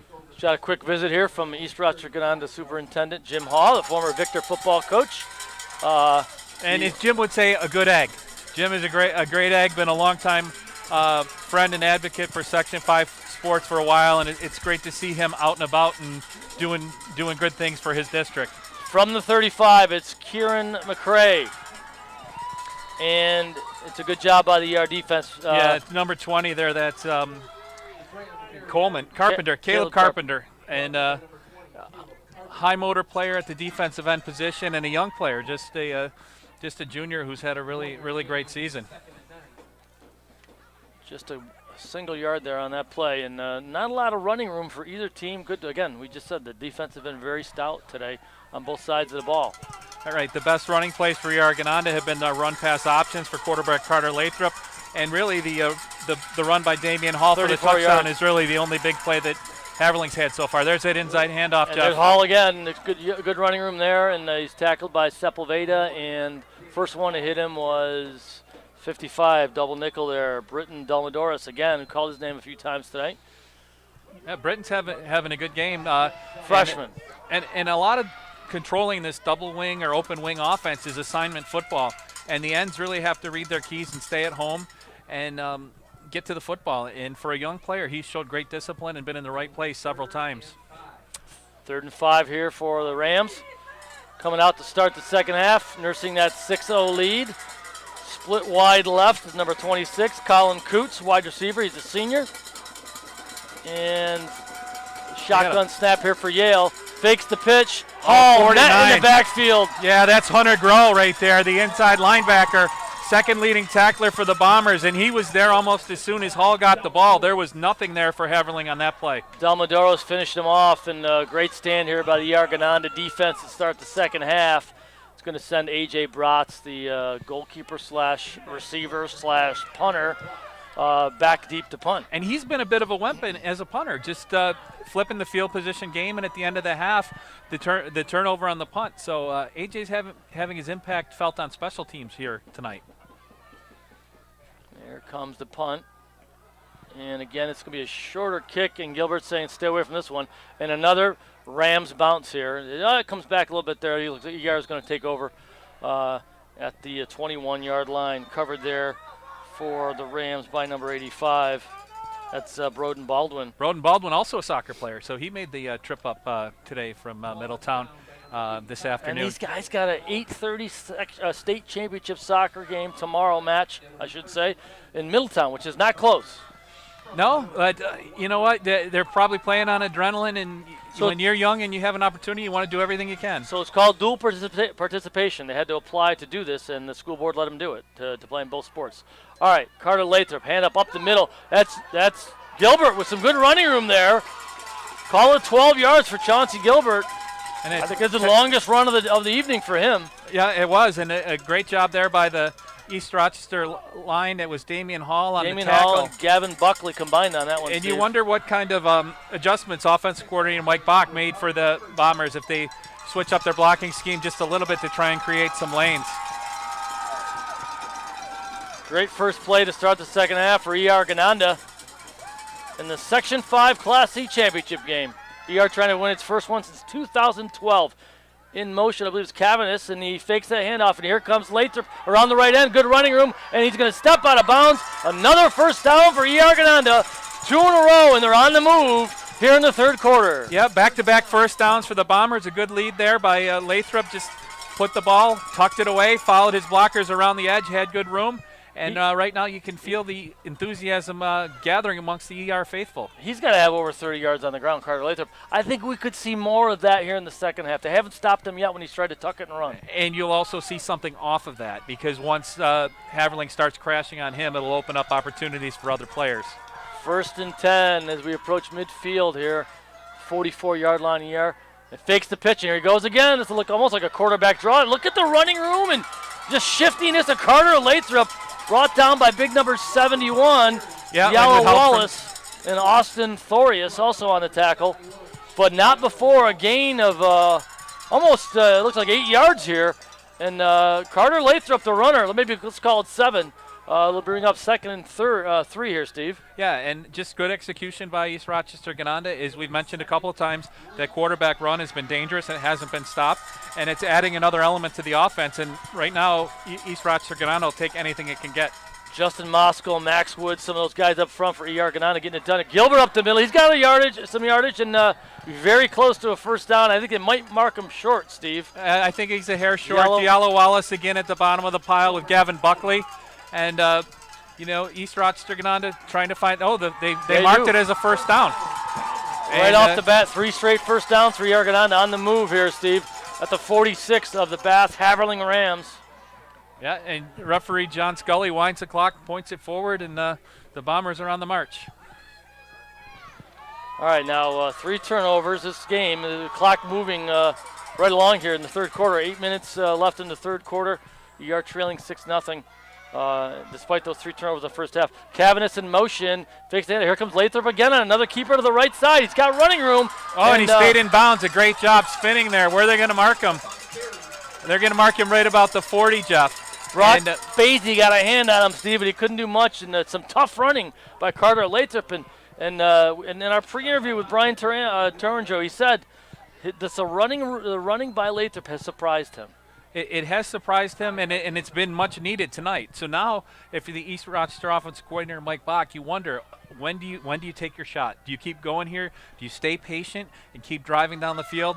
We saw them take a shot in the first half that ended up being intercepted. So 2nd and 5. This is the interesting dynamic right here. Is where the play call goes. 2nd and 5. This might be that chance right now, Steve. You've got a pretty good manageable yardage here, and it's a handoff up the middle. It's Gilbert. He's going to get the first. No, he's going to get close. Wow. And he's dragged back and gang tackled there. Number 1 on the tackle. Along with 65, Cameron Sager. Damian Hall and Sager combined on the tackle there. And Gilbert looked like he was going to get that first down. And then, again, he only goes about $140. And they pulled him back, and it's going to bring up a 3rd and 1, I think, here for the Bombers. And something that stood out to me all night, Jeff, is just the way that the Haverling defense converges on the ball carrier. Flies to it, yeah. They get to the ball carrier quicker. There's been times when you thought there was going to be an opening and more yardage, and all of a sudden there's 2 or 3 tacklers there to stop the play. So far, more running room on this drive than we saw in the whole first half. So the boys up front for ER Gananda came to play here. Lathrop again. Hand up the middle, and this time it's Letta. He spins off one tackler. And a good tackle from the backside pursuit. Number 23 maybe on the tackle. Yep. Yeah, that's Miller Vogt that finished off the play. But super run there by Letta. He had a good hold to start. He met some contact. He was able to spin out of it and pick up an extra 5 yards. Another 4 first downs on this drive by ER Gananda, and they moved it all the way to the 30-yard line of the Haverling Rams. And you see Letta, who ran that first down, waving to the fans to get him going here for ER Gananda. You got those fluorescent green gloves trying to fire up the crowd. Let's go, let's go. He's saying, can I get some more cowbell, please? In motion is Manny Sepulveda. The handoff up the middle, though. It is Letta once again, keeping the legs churning and reaches out to try to get. He got himself another yard out of that, Steve. He did, with Brock Brazy making the tackle for Haverling. Although I would think that the coaching staff might tell him to keep the ball tucked in. You extend the ball like that after 3 turnovers in the first half. You don't want to expose the ball and lose the momentum of this effective drive. So that the first possession of the second half for the Bombers. Pretty positive gain, though. 4 yards on that brings up a 2nd and 6. And Steve. Some point they're going to put the ball up. Sepulveda's going out wide left, single coverage. Miller Vogt's out there on him one-on-one. Yeah, you're looking at 6'3" versus 5'7", Steve. But Carter Lathrop's going to tuck and go up the middle again. This time he is plowed over on this one. And Damian Hall, good pursuit on the tackle, and also Gavin Buckley. Once again, those guys have been busy trying to keep Carter Lathrop, who's run the ball like 5 times now on this drive, Steve. He has, and what the East Rochester offense doing is trying to find matchups, right? By putting Sepulveda out, you take one of the top athletes to go with him, and then you're looking to isolate either Lathrop, and we've seen Letta a couple of times. There's a lot of dynamic players wearing those brown and blue uniforms, and they're all getting opportunities. We've seen the ER defense stand up. Let's see if the Haverling Rams are going to do it here. Big 3rd and 5 for East Rochester Gananda. It's Gilbert up the middle. He's got a shot, a lot of room, and he jukes one, and a big tackle by Broth, but not before. He puts it right around the 10-yard line. Great blocking, good hard running, and certainly ER Gananda has found something here in the second half, Steve. They are inside. Well, about at the 10-yard line, and a chance to tie this game up. They're going to mark it at the 11. And if you're Brian Tarango, this is exactly what you wanted to see from your team. And they're going quick, Steve. They're going tempo. And did they force a timeout? Look at the Bombers are waving their hands. They are excited. They know they have the Haverling Rams on their heels. And, yeah, it looks like it's a Haverling timeout. Yeah, just amazing energy here by East Rochester. What a turnaround. But they've got to finish the drive now. They've been almost this close before. Now it's time to score. You can feel the momentum shift here just from the emotions on the sidelines of both teams, and that's certainly what you see with them running the ball, that this thing is totally flipped, and they could emerge here with the lead in this game because of the failed 2-point conversion by Haverling. They could, and right now it's about finishing this drive. They've come out and have not put the ball in the air yet this half. They've converted 4 first downs. I don't think you do it here until I think you might see Carter Lathrop keep it again, or maybe go back. Well, now you got some room to the left side where he's been pretty effective going left. So he's been going right twice this one. And that's the beauty of that run-pass option, right? The quarterback is the decision maker, and there's also the opportunity to show the ball, pull it out, and pop over the top. And you do have Sepulveda in the end zone, and that's a matchup that could be looked at here. And they've really chewed off a lot of the clock here, too. We're going to hand it up the middle. It's Gilbert this time. Oh, the ball is fumbled again. He tries to pick it up and misses it, and it's smart play. Smart play. He couldn't get a hold of it, and Chauncey Gilbert knocks it out of bounds. But a big loss, too. Yeah, but it's better. They still have the ball. Now, that was it might have been a bit on the exchange, Steve. Not only ever really got a handle of that thing, and then he looked like he had a good chance to pick it back up cleanly and couldn't get a handle on it. Yeah, and obviously with the 3 turnovers in the first half, ball security is the biggest priority. It's a loss of 12 yards, Steve. It's going to bring up a second and 20. So, all right, loss of 10, I guess. But I thought they're the 11, closer to the 24, and the yardstick is at the 2. So it's almost 2nd and 22. Yeah, it is. It is 2nd and 22. You see the ER sideline. The guys trying to get the fans into it. And Carter Lathrop and Gang company are going to have to come up with something here. A huge loss on that play. And they've got power formation to the left, Jeff. Gilbert, we got maybe we'll delay a game. Let's see what we got. Yeah, that's the call, delay a game. So now that 2nd and 22 becomes 2nd and 27. That's 17 yards lost on 2 plays after getting all the way down to the 11-yard line, their furthest penetration of the ball game. So the key here is not to get greedy, right? It's 2nd down and 27. Try to pick up half of it right here, and that'll put you around the 15-yard line or so, and then you've got 2 chances to get it in. You definitely are in 4-down territory. We've seen the ball hang up in the air down here. I think the percentage play is to try and get half of it. Well, we'll see. We got 2 guys split out wide left with Sepulveda, I believe it's Cavanis. And here's our first pass of the drive. Lathrop's going to put it up high into the air.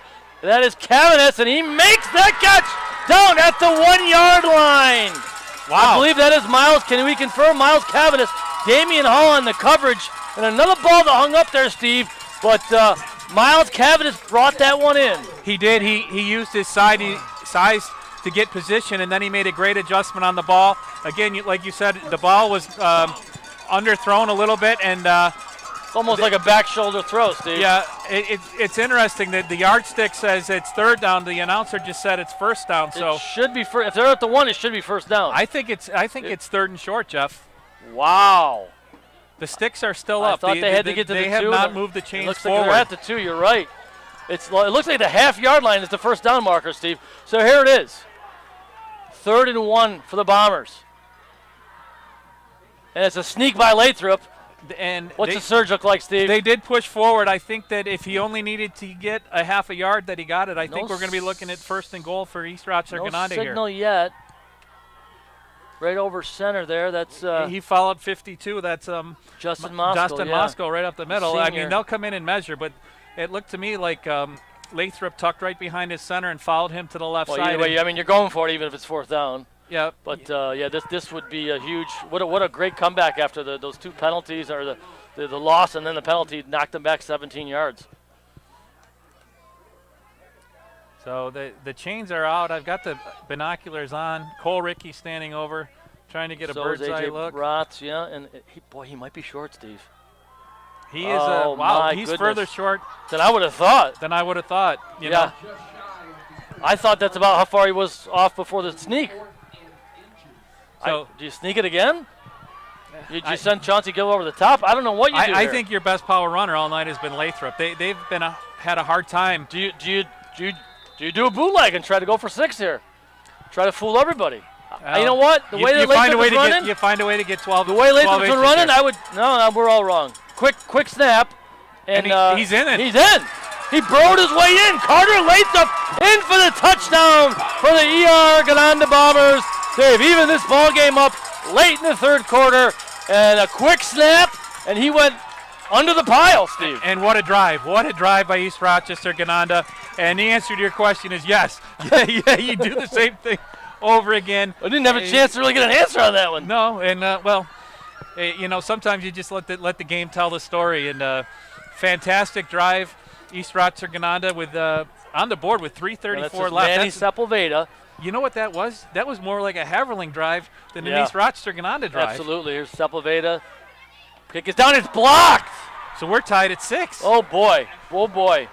Wow, great penetration. Wow, we got to settle down here, Steve. Now we got some excitement. Let's take another break here. You're watching the Section 5 Class C championship game on the Varsity Media Sports Network.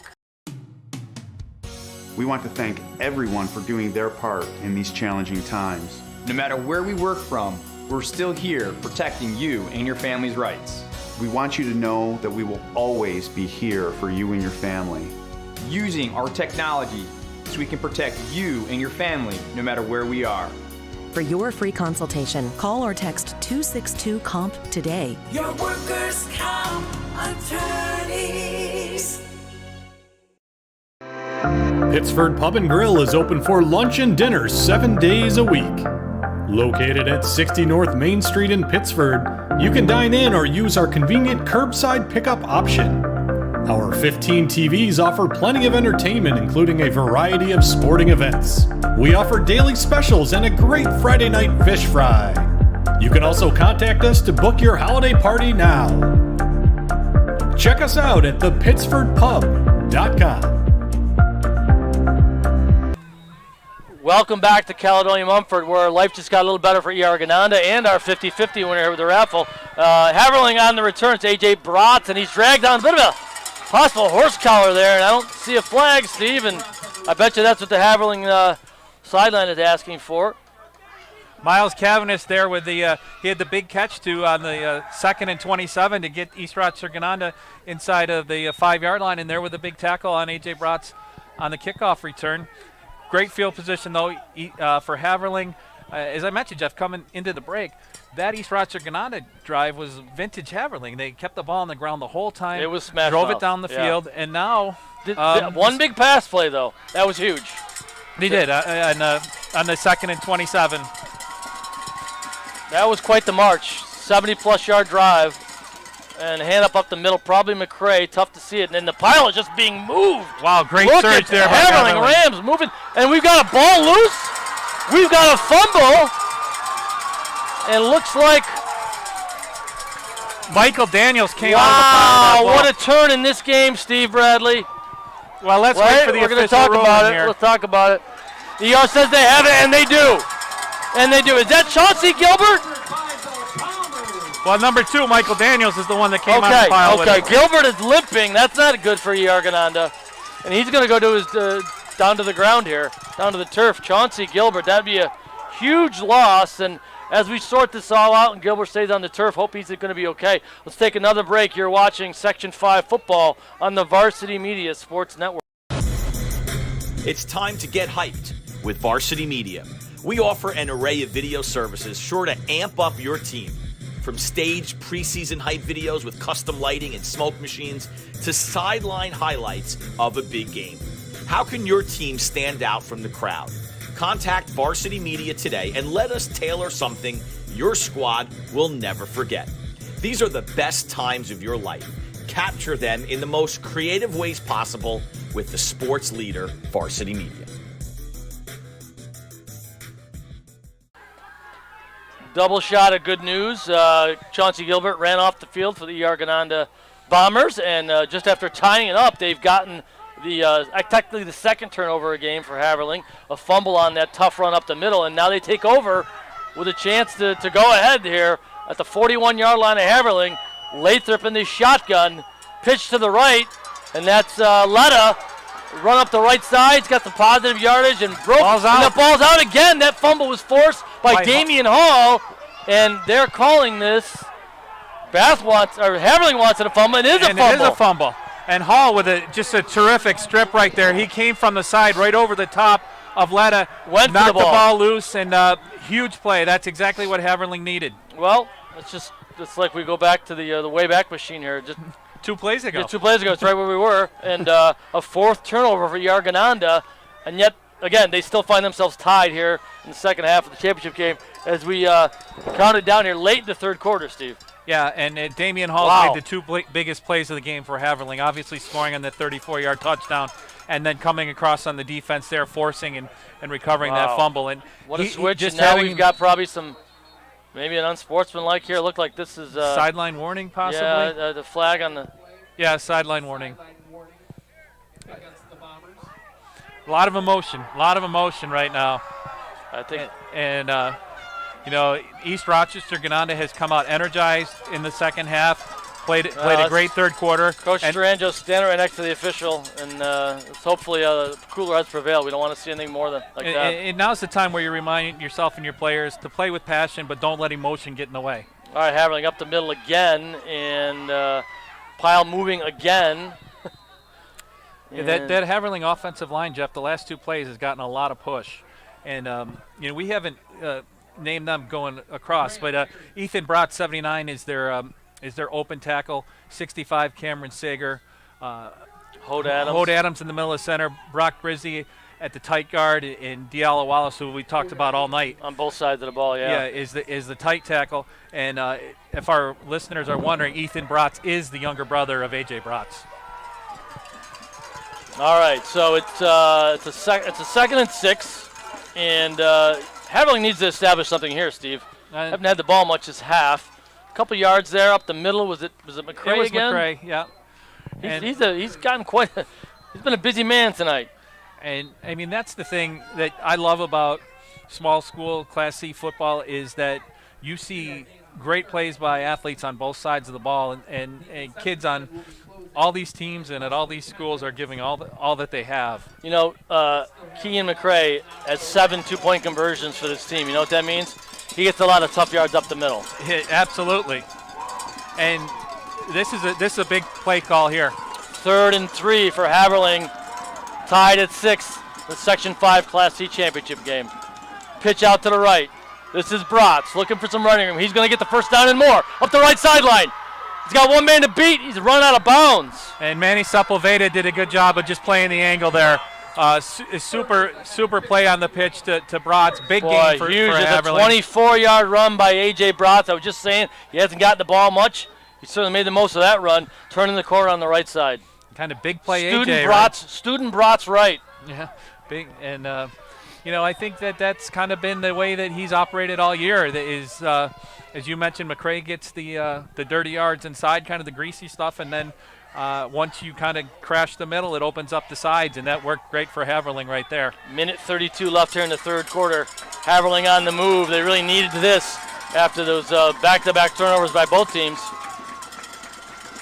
Here we go. Pitch to the left. Bratz left side this time. Looking for blocking up front. Can't find much, but pumping those legs and gang tackled here by the Bombers.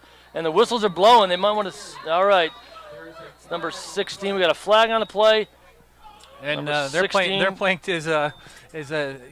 I heard Thurman Thomas say on the One Bills Live the other day, describing Leonard Smith. He played till the echo of the whistle.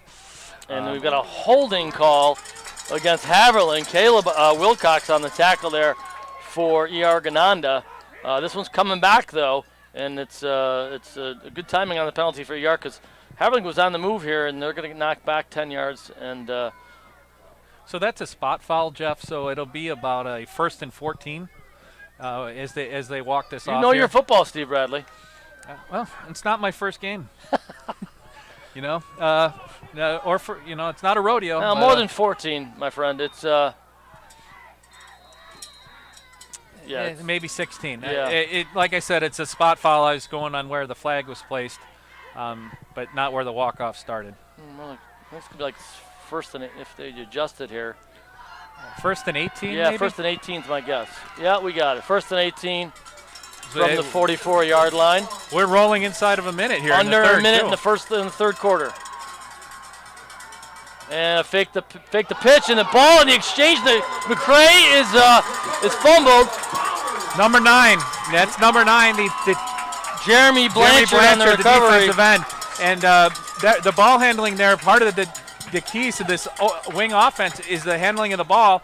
And after the fake, he went to pivot, and the ball was knocked loose, and Blanchard was there to take it away. 6th turnover in this game, Steve Bradley, and you'd think it is raining and it is wet the way we're getting all these turnovers. He basically stole the ball. Pretty impressive stuff. And again, well coached. These guys have seen it all week long. ER takes over now. The cold hands, tough to grip that ball. These guys, I don't think they've played. We've had some bad weather this fall, but never this cold. 48-yard line, the Bombers take over. Carter Lathrop in the shotgun. Motion man to the right, looks like Gilbert. And here goes Carter Lathrop up the middle once again, spinning. Not much doing there. And looks like number 7, Austin Thorius on the tackle. Senior DT, defensive tackle for the Haverling Rams.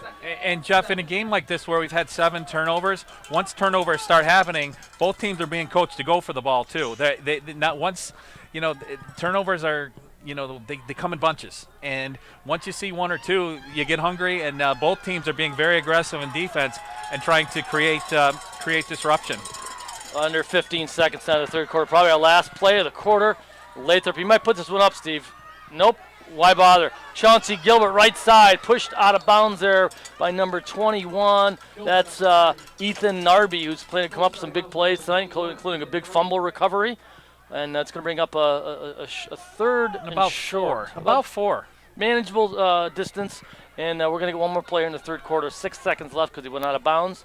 And a lot of room on the wide side of the field, Steve. Do you take a shot here? No, you've been ball control the whole third quarter. This game's tight. It's going to come down to the wire.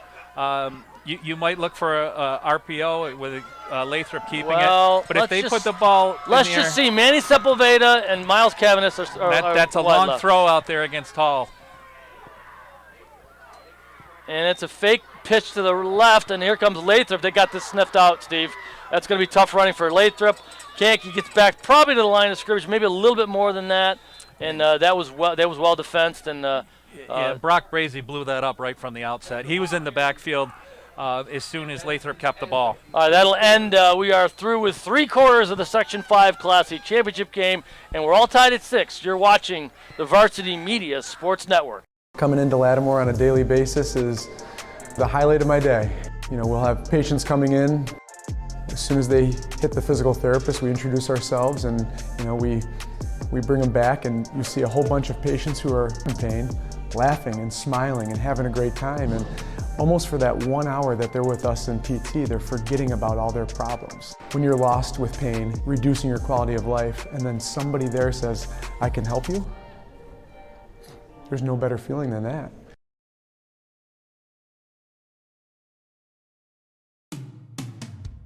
We want to thank everyone for doing their part in these challenging times. No matter where we work from, we're still here protecting you and your family's rights.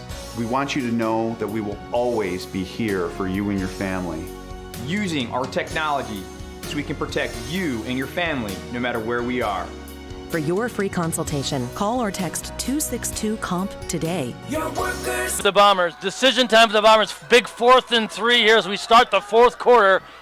The 45-yard line of the Haverling Rams, and Carter Lathrop has been doing so much in the second half. And it's a hand up in the middle. It's Gilbert, and he has got the first down and more. And I beg your pardon, that's Adrian Letta. Big run there. Wrapped up by A.J. Bratz, but not before a sizable gain of about 15 yards. And that was a big call and a big first down. And Letta's made some huge plays tonight, contributions for E.R. Gananda, and no hesitation at all by E.R. Gananda. They're at midfield. Those quick counts are working for them, Steve. They're going tempo. They're getting some looks. 34-yard line here. Tied at 6. One play into the fourth quarter, and they've been doing it mostly on the ground here in the second half, other than that one big pass play. They found something, and they're going to probably keep riding it. Here we go. Gilbert up the middle on the right side over right tackle. Bottled up, and looks like number 65 on the tackle. That's Cameron Seeger, the junior. For Haverling on the tackle there. A little short gain for the Bombers. Maybe one. What a matchup, Jeff. I mean, both teams are just leaving it all out there. We thought it'd be like 46-46, though. We did, but it's a close game, and every play from here on out is huge. It's going to be a focus on just attention to detail and doing your job. All right, Sepulveda and Cavanis split wide left.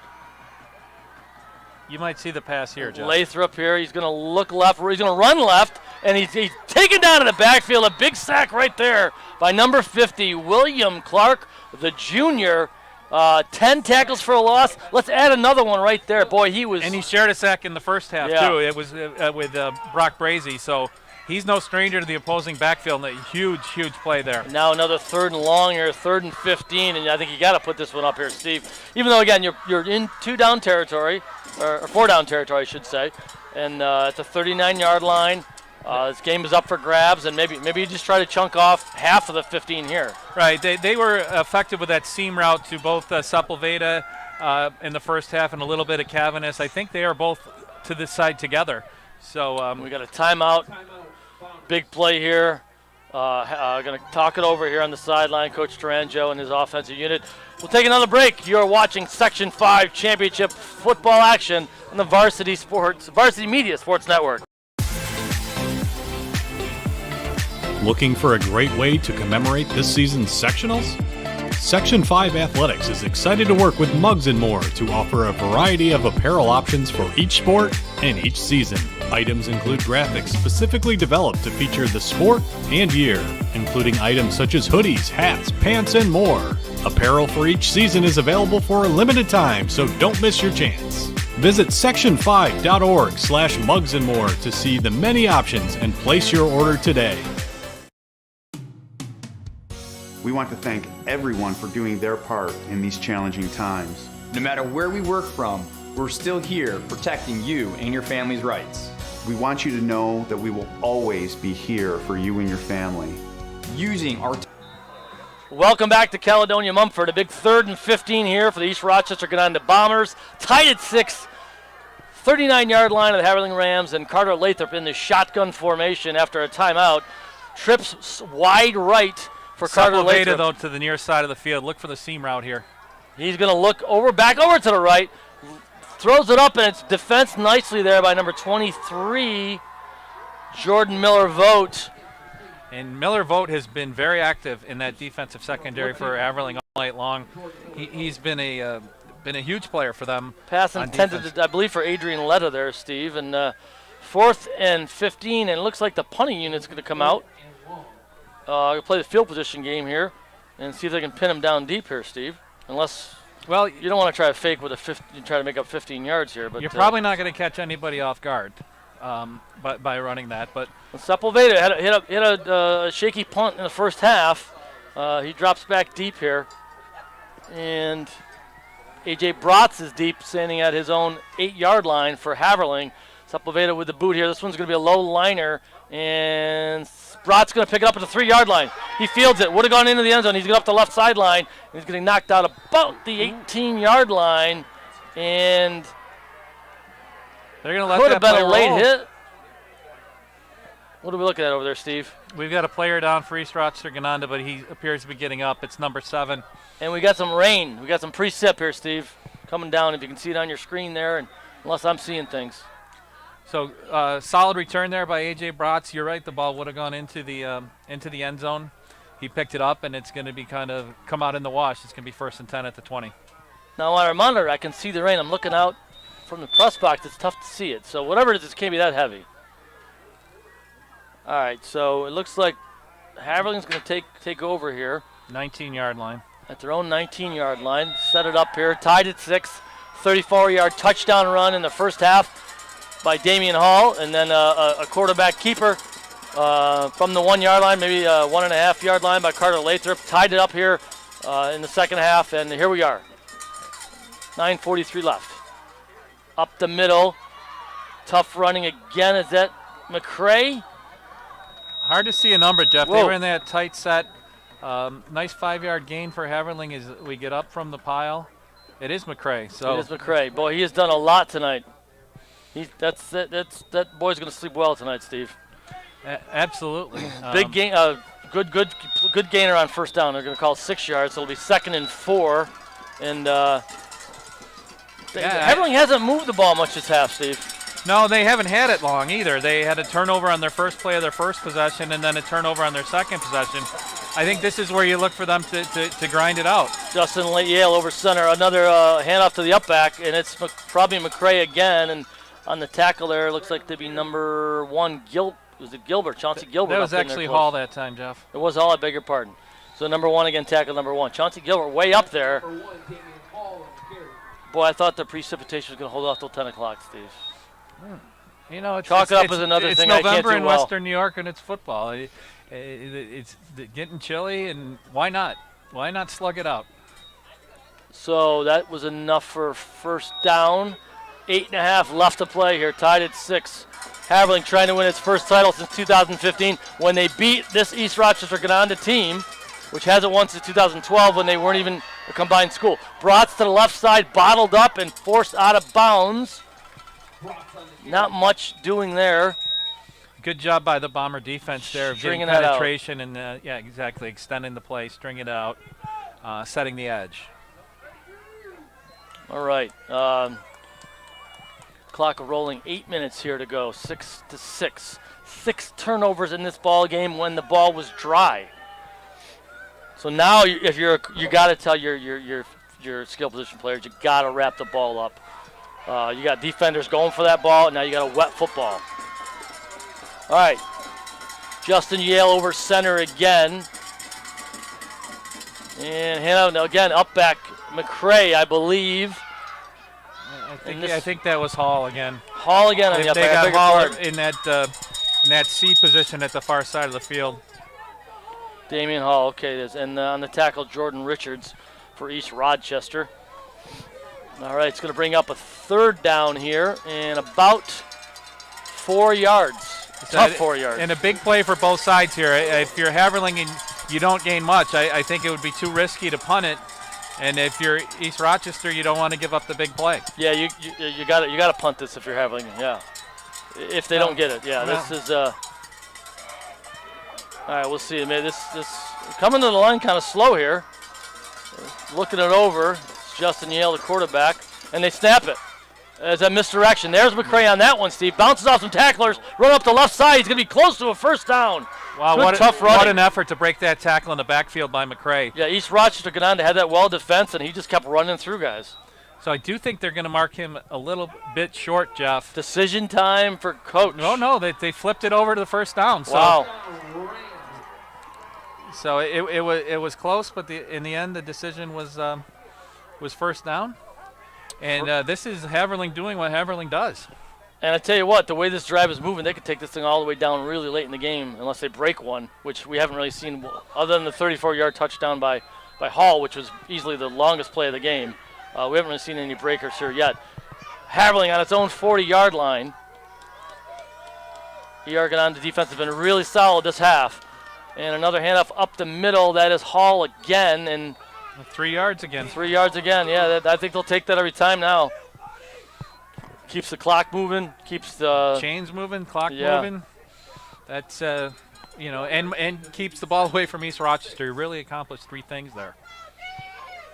Running up the middle here, Diallo Wallace, good blocking. Cameron Sager, good blocking. I beg your pardon, Brock Brazy and Hode Adams. Sager, certainly good blocking. Ethan Bratz on that offensive line, and big Diallo Wallace. And at some point you wonder where if or when fatigue will become a factor, because so many of these players play on both sides of the ball. Who will have the better endurance here to stick it out? 2nd and 6 from the 44. Again the up back, again it's Hall, and again it's positive yardage for Haverling. And he's going to be to about the 47, Jeff, bring up a 3rd and 3. Coach Ford using the Tony DeVeronica philosophy. Just keep calling the same play. My old man said he called a play once 10 times in a row in the huddle. Right, and how many times did they stop it? They didn't. That's exactly what's happening right now. We got a 3rd and 2. They've gained 3 yards, 4 yards on each carry here so far. What offense did your dad's team run back then? A simple one. A very simple one. All right, 3rd and 2. 5:15 left in the Section 5 Class C championship game. Again, the up back. Again, and this time, boy, it's going to be close again, He's got Steve. it, Jeff, I think. Get the They're binoculars marking out. him on the other side of the 50, and the chains will move. That time it was McCray. And he does not go down at first contact. Kean McCray, tough running boy. Turns those legs, gets those 2 or 3 extra yards. Over 800 yards on the ground. Remember, this drive started way back at the 19-yard line.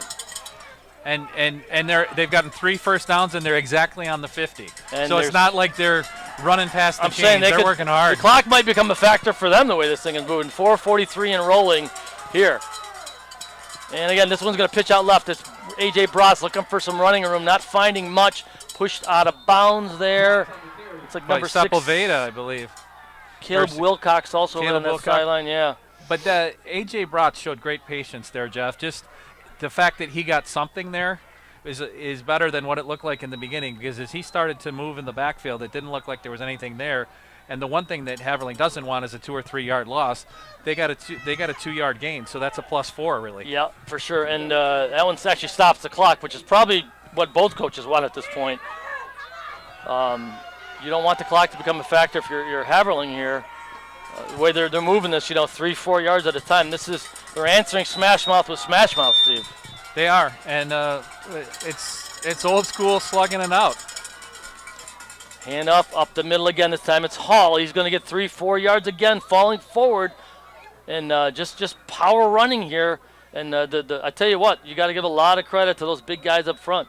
Right, and I was just thinking the same Ethan Bratz, thing. Ethan Bratz, and it looked like Brock Brazy was a guard that pulled there to help open that up, and Cameron Sager. So this is like deja vu. The 3rd and 4. This is where they were, 2 plays ago. So who used to coach here at Cal Mum? Mike Monticelli. What would he call this game? A slobber knocker. And that's what we got right now. He once said that to me, and I quoted him in the paper. I still remember it, a slobber knocker. This is just line them up in power football, unless they try some trickery here. 3rd and 4 for Haverling. Justin Yale barking out, and there's that little trickery, and there's McCray. The whistle stopped the play. It looked like that counter there was room there. Gananda's pointing. Yeah, it is a procedure call. That's a little pre-snap violation. Boy, that is procedure. That's bad timing there for Haverling. They had things rolling, and now it's a much different 3rd down now. 3rd and 9 with 3:40 to go. And the guy's getting all the work was the guy that scored the touchdown for Haverling, Damian Hall, with that 34-yard burst off right tackle. And they're just lining up and powering through the line right now. But I don't know, mate. Do you put this one in the air? You're in midfield. Is it 4-down territory? There could be some decisions here for Coach Ford. He does say that he's opened up the offense a little bit more. Maybe that would give you the element of surprise. Boy, Yell has not put this ball in the air much today. He hasn't. I think you do look to get the ball in the hands of a playmaker, and that's you're thinking Bratz, you're thinking Hall, and then right there they went with the counter to McCray, and it looked like they had something there. Yeah, we're going to get a timeout here, and we'll take a timeout on the Varsity Media Sports Network. We want to thank everyone for doing their part in these challenging times. No matter where we work from, we're still here protecting you and your family's rights. We want you to know that we will always be here for you and your family. Using our technology so we can protect you and your family no matter where we are. For your free consultation, call or text 262-COMP today. Your workers' comp attorneys. Coming into Lattimore on a daily basis is the highlight of my day. You know, we'll have patients coming in. As soon as they hit the physical therapist, we introduce ourselves and, you know, we bring them back, and you see a whole bunch of patients who are in pain, laughing and smiling and having a great time. And almost for that 1 hour that they're with us in PT, they're forgetting about all their problems. When you're lost with pain, reducing your quality of life, and then somebody there says, I can help you, there's no better feeling than that.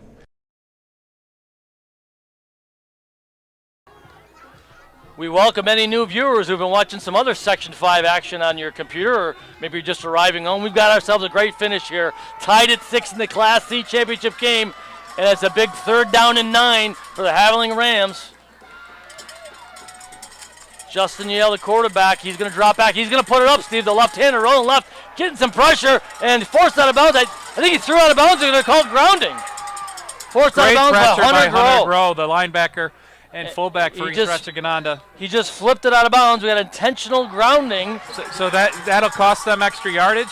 So back-to-back penalties, and what's been a very clean game for both teams, and that's going to be costly. Loss of down.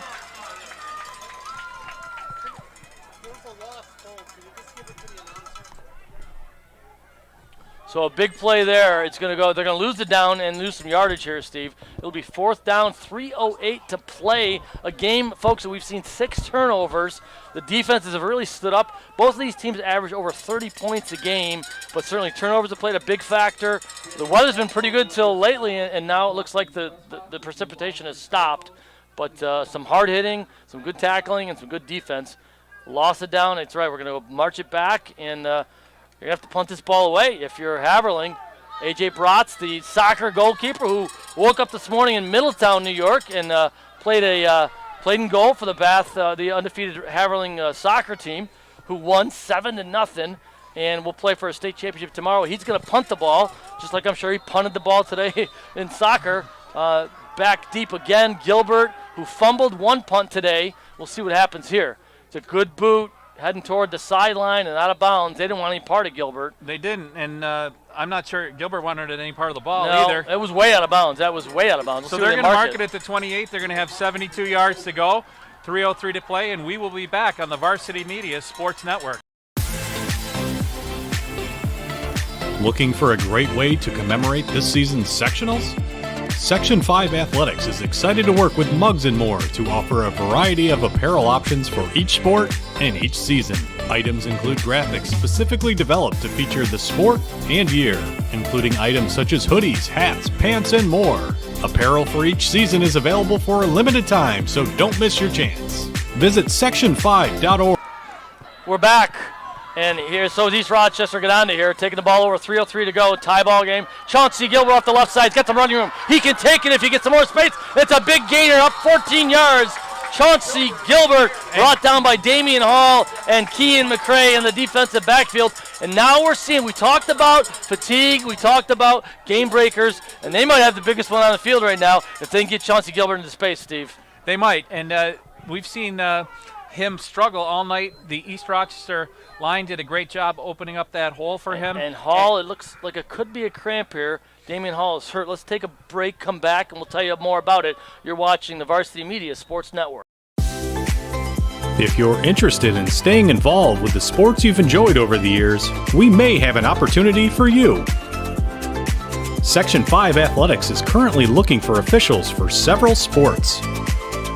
Serving as a Section 5 official provides a great way to stay active, contribute to the sports you love, and earn money while making your own schedule. Visit section5.org/officials for more information and to express your interest.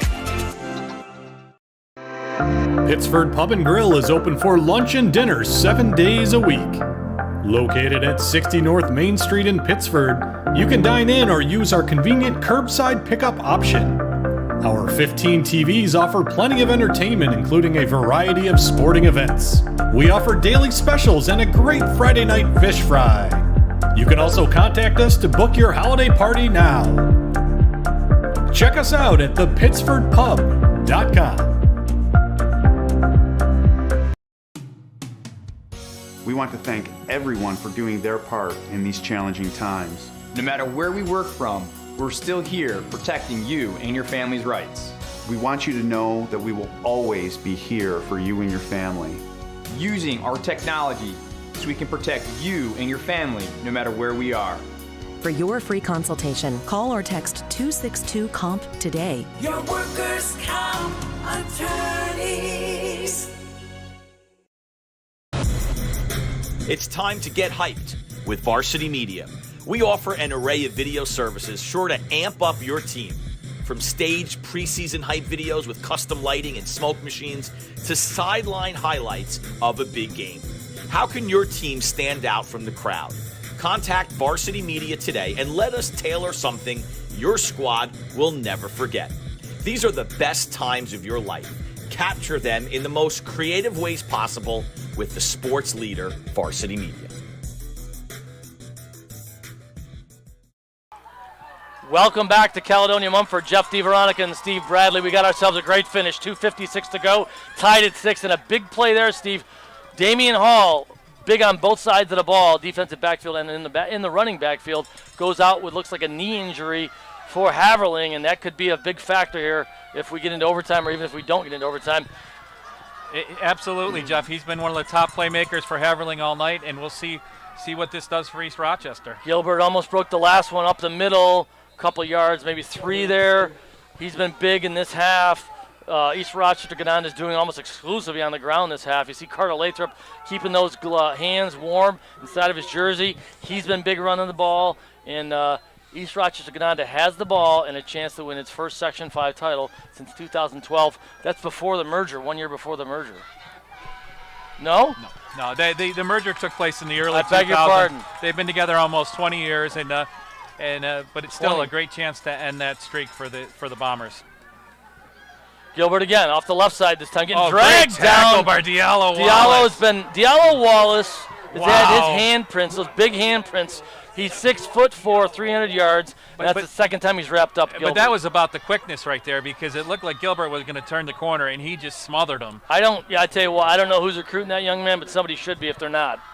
6'4", sure. 300, and he's got some pretty good movement up front for Haverling. All right, so 3:10, 150 to go. Clock's certainly a factor here. Looks like we very well could be headed to overtime unless we get a big play, Steve. Yeah, and ER certainly has players capable of making big plays. I think this might be a chance where to see the ball get in the air and look to Manny Sepulveda to make a play. But if you stop them, we're going to get a timeout here on ER Gananda. They're going to call a timeout and run something here. All right, we'll reset when we come back. You're watching the Varsity Media Sports Network. If you're interested in staying involved with the sports you've enjoyed over the years, we may have an opportunity for you. Section 5 Athletics is currently looking for officials for several sports. Serving as a Section 5 official provides a great way to stay active, contribute to the sports you love, and earn money while making your own schedule. Visit section5.org/officials for more information and to express your interest. We are back at Caledonia-Mumford in the Section 5 Class C Championship ball game. It's a great one. We're going to have a great finish, whether it's regulation or overtime. Looks like we probably could be headed to overtime, Steve Bradley. It's a big third down play, 3rd and 10 with 93 seconds left for ER Gananda. I'm not ready to jump in that boat yet. Just a huge play here. We'll see what East Rochester Gananda is able to do. Main target, Sepulveda, wide left. That seam route has been there. He's looking that way. And he's thrown up over the top, and that's Cavanis, and it's almost picked off again by A.J. Bratz. Broken up on the play, off his fingertips, and I know you want to get the ball back here, but and that's the young man that played goalie in the state semifinal soccer match this morning. So that game ended early. Maybe this game will go over. That was stopped by a lightning delay. It did look like they ran a combo route in this side. Miles Cavanis went deep. Sepulveda did run a little bit of the slant there. That read looked like it might have been there. Bratz is shaking his head. The interception would have been right about where he's standing now, deep on the punt. Sepulveda, who had some trouble in the first half on a punt, he's back deep to punt the ball away for the Gananda Bombers. A pretty good push right there. Nearly blocked. See what kind of roll we get here. And Bratz will let this one roll. The first East Rochester Gananda roll of the night. And they needed it, boy. This is going to go inside the 10-yard line all the way down to the 9, and 1:14 to go. I think if you're Haverling here, Steve, you just got to hand the ball off and let's go to overtime. You do. Each team has one timeout left, so the time will move quickly. The biggest thing right now is ball security. Which has been a problem tonight. And one interception and 5 fumbles. And both teams combined. Haverling has taken care of the ball for the most of the game. They just had a little flurry here in the second half. But they also run that offense where if they find a seam, they could get a big play early. It's not like you're looking for it, but you'll take it if it emerges. All right, well, we'll see how Coach Ford plays it. And it looks like you're at your own 9-yard line. You're looming overtime. Coin flip, give you the ball. Justin Yale over center, and he's going to just do a sneak. It looks like we're going to try to get in overtime here. And, yeah, he's going to be taken down. And, well, maybe not. They're going to blow it dead there. And I don't know if clock is rolling. No one's taking the timeout. But here. I do think the best news about that is that Damian Hall was back in the game. That is good news. He had just left a couple of minutes ago. If you're a Haverling fan, Steve. Well, or, health of the youngster. You know what? Absolutely. And if you're Gananda, you're playing a full-strength team. And, you have to wonder how much A.J. Bratz has left in the tank. For all he's done today, playing in a state semifinal soccer match this morning, and now driving 4.5 hours to Caledonia, and now what's he got left? He's one of the deep backs right now. Looks we'll probably get probably take a knee here, another sneak. At this point, I'd take a knee. 25 seconds left. It's a handoff up the middle. And that will probably do it. And that he was stopped there by Caleb Carpenter. And some good young defenders on this Gananda team. So I think we're going to have some bonus football, Jeff. We are definitely going to have bonus football. So if you're just arriving home and you went out and watched your favorite team and you're joining us now on the Varsity Media Sports Network, welcome. Jeff DeVeronica and Steve Bradley going to take you into overtime here. Steve, best game of the day in Section 5 football. We got it. Only overtime football game, Section 5 championship style. And we'll take a break and reset you. We'll get you all the overtime procedures. You're watching Section 5 Championship Football on the Varsity Media Sports Network. We want to thank everyone for doing their part in these challenging times. No matter where we work from, we're still here protecting you and your family's rights. We want you to know that we will always be here for you and your family. Using our technology so we can protect you and your family no matter where we are. For your free consultation, call or text 262-COMP today. Your workers' comp attorneys. Coming into Lattimore on a daily basis is the highlight of my day. We'll have patients coming in. As soon as they hit the physical therapist, we introduce ourselves and we bring them back, and you see a whole bunch of patients who are in pain, laughing and smiling and having a great time. And almost for that 1 hour that they're with us in PT, they're forgetting about all their problems. When you're lost with pain, reducing your quality of life, and then somebody there says, I can help you, there's no better feeling than that.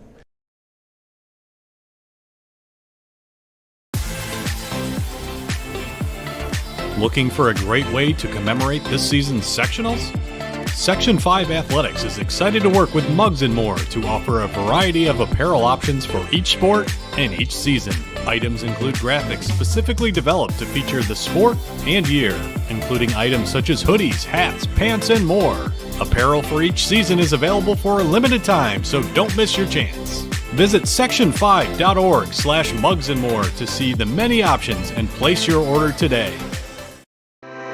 Pittsford Pub and Grill is open for lunch and dinner 7 days a week. Located at 60 North Main Street in Pittsford, you can dine in or use our convenient curbside pickup option. Our 15 TVs offer plenty of entertainment, including a variety of sporting events. We offer daily specials and a great Friday night fish fry. You can also contact us to book your holiday party now. Check us out at the Pittsford Pub CaleDoniaMumford.com.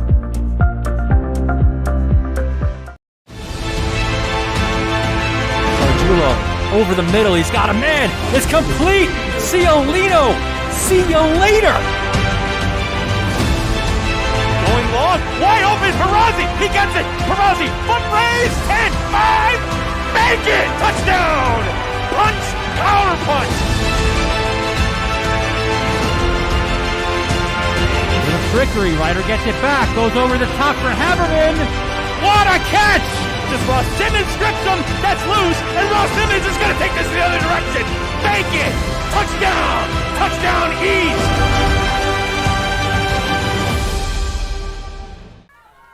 Welcome back to Caledonia-Mumford. If you're just joining us, you missed a great ball game, but we've got a great finish coming up for you. We are into overtime in the Class C championship game. ER Gananda trying to win his first title since 2012 and getting some revenge on a team that prevented him in 2015, the first of 3 consecutive championship game losses for the Bombers. Steve Bradley, please tell us about these overtime rules. So, Jeff, each team they're going to have a coin toss, and then in overtime, each team will have the chance to possess the ball. They'll start on the defensive team's 20-yard line, and it'll be the chance to score. If you get a first down, you keep the possession. If there's a turnover, the possession is thwarted, and the other team will take over the ball. And then they play through to see who wins the game. And from what we've seen, we don't expect anyone to attempt a field goal, right? So we don't have to even think about the field goal rules, right? It's not the NFL where if you kick the field goal. I would think that the only opportunity would be if East Rochester Gananda stop Bath and then faced a fourth and goal from the 5 or something. Sepulveda is their kicker. But I think that would be the exception. Blocked. But they did have the extra point blocked. Yeah. So here's how we got the 6-6. A 34-yard touchdown run in the first half by Haverling. Damian Hall, who just came back on the field after being injured late in this game. We thought maybe it was a cramp. Hopefully it was. He's back. East Rochester Gananda turned the ball over 3 times in the first half, 4 times in the first half. Three times in the first half, and then their first drive of the second half, a monster drive, culminated with a 1-yard run by quarterback Carter Lathrop, and 3:34 to go. And it was a long, like a 70-yard drive, almost exclusively on the ground except for a big third down pass. And it's been both teams in the second half, been both back and forth on the ground. And the extra points, huge, obviously, in this game because look at where we are. Haverling had a run fail, and they don't usually kick their extra points, and the Bombers do. Gananda does. Manny Sepulveda, great penetration on the defensive line, and he had no chance to get the ball in the air, right. And the kick was blocked. So that's how we're at 6-6. Bath is trying to win its first title since they're 6th overall. 2015. And that's when they beat ER 40-34 in a shootout at what was known as Salem Stadium. That was the first of 3 consecutive losses in the championship game by ER Gananda. And it looks like here's our flip. And who did we see who won it? Did we get a signal yet? ER won it, and they're going to obviously take the ball. No, you defer. They deferred. You always play defense first. I would be shocked if they didn't, because then you know what the other team did and what you need to do to win the game. Well, Bath's not going to, Haverling's not going to kick a field goal. But in any event, let's see what happens. No, but if you stop them, do you need to go for 8? Do you need 7? I mean, gotcha. But if you stop them, you get 6. Gotcha. They're switching ends of the field, though. So this would break a lot of jinxes here for ER Gananda if they could pull this thing out, right? 3 times at the number 1 seed in the last decade, they went to the championship game and lost. Close games, 36-34 to Bishop Kearney, 40-30, like I said, 2015 to Haverling, and then 27-26 to Calmon Byron Burgeon in 2017. So a lot on the line for both teams here, obviously, and we know that for many, many reasons, this is a game that ER Gananda wants to win, and certainly for the Haverling Rams too. A chance to they've already to win a Section 5 soccer championship and a football championship in the same season. And I just found out from Coach Matt Hill, the soccer coach, he just texted me. The whole team's watching the game on live stream. All right, handoff up the middle. It is Damian Hall back in there and good yardage up the middle. Wow, that's a great first play for Haverling there, and I don't think they're going to change a thing. They were grinding out first downs towards the end of the game, and they're getting 10 yards at a time. And Michael Daniels was there to finish the play. And ER Gananda's have to do something because you're exactly right. The last drive, Haverling was moving the ball, I don't want to say at will, but they were 2, 3, 4 yards every single time. There were no negative plays. And they were being effective. The only negative play was the penalty. Yeah, and that stalled the drive. They did string one out, but if you're Haverling now, why go wide? You just go up the middle and use power football. So the Gananda boys who are a little undersized are going to have to dig in. Up the middle again. And they got great penetration there. They did, right at the bottom of the pile, getting up Gray there. was tripped up, Steve. Yeah, that was 55, our Britton Delamadoris. Yeah, a great play by the freshman there. 5'7", 145. Like I said, undersized. Quickness helps. So does the strength under that Shot pile. the gap and took the legs. Well done there. So we've got ourselves a big 3rd and 4. Don't need to look at the clock anymore, folks. It's not going to have any more time. It's all about what happens on the field with that oblong ball and see if they can move it. All right, 3rd and 4. They've got the tight formation, and McCrae's over in the wing position again. The last time they had this, they ran a counter. He's going to pass. The left-hander up top, going looking deep, and it's just over the outstretched hands of number 33, Gavin Price. They're looking for Price, and number 1, Chauncey Gilbert, who's played a really good second half after a couple shaky moments in the first, including that fumbled punt. He's been terrific here in the second half. That was a gutsy play call there by the Rams. They were going for the win there. And, hey, you're at that stage where you play to win. And they got another shot at it. 4th and 4 to either get the first down or get the 6 points. See the East Rochester guys urging their crowd to get up. It's number 49, Hunter Groh, one of the linebackers that's played such a great game. And here we go, 4th and 4. What's it going to be for Coach Ford and the Haverling Rams? Yale, and it's that little counter play. McCrae's got the running on the right side, tripped up, goes off one, and I think he's in for the first down. Oh, yeah, he got definitely first down yardage. And Miles Kavanaugh saved a touchdown there. Yep. Got the shoulder on him. And we've seen them run the counter. It's kind of been a go-to play for them. McCrae's been their go-to guy. And Cavanagh's just got enough of him to knock him down. But Bass knocking on the door. They're on the 3-yard line. Position A right on the 3-yard line. And now the Gananda defense, which stood up in the first half after they turned the ball over a few times, is going to need to come up with something here in the trenches because they're kind of getting blown off the ball a bit, Steve. Yeah, and that was a great play call and great execution, too, getting the defense going in the other direction. I don't think we're going to see the ball in the air the rest of the game for these guys. I guess if you're going to go A.J. Bratz left side, trying to turn the corner, and he is in for the touchdown. A.J. Bratz from 3 yards. The big goalkeeper this morning out in Middletown is in for the touchdown to put him ahead. A.J. Bratz, what a day for that young man. What a day and what a run, Jeff. He showed great patience as he headed towards the outside. That hesitation allowed him to get enough time to get to the corner and kind of scoot into the end zone just inside the pylon. Gananda had done a pretty good job on the last drive stringing that play out. They couldn't get there this time, and he's got a little left in the tank after driving all that way. He has something left in the tank, and sometimes this offense is predicated a lot on what happened the play before. Now we're going to see what happens with the extra point here, and we're going to take a break before we do that. So we'll take a break here at Cal Mum. You're watching the Varsity Media Sports Network. If you're interested in staying involved with the sports you've enjoyed over the years, we may have an opportunity for you.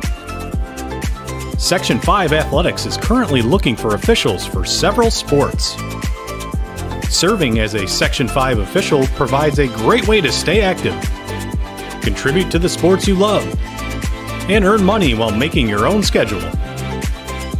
Visit section5.org/officials for more information and to express your interest.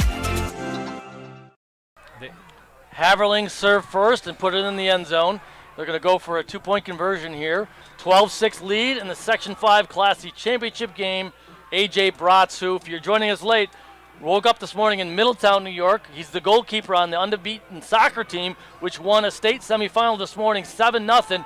Got into a car with one of his teammates and drove all the way over here to Cal Mum. One of those, Brody Baldwin, the other soccer player. This is their primary sport. They designate it, and they're here for the championship game, and we'll see what they can do. They tried to run the last time on the 2-point conversion and didn't get it. They've had a lot of success here in the second half, Steve. There's that same counter play, and this time, a big hit.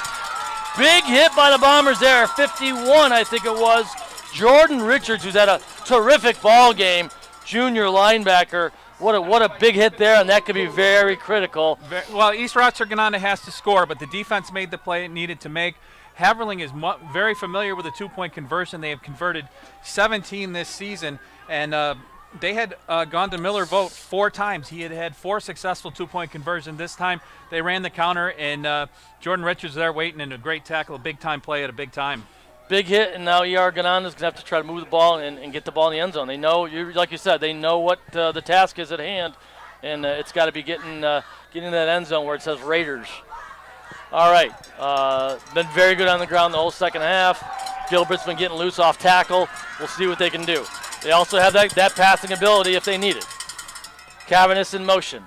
Hand up the middle. It's Chauncey Gilbert. Misses one, makes one guy miss. He gets to the corner on the outside. Chauncey Gilbert, and he's pushed out of bounds by number 21. A touchdown saving tackle right there. What a great play by Ethan Narby, and what a great run.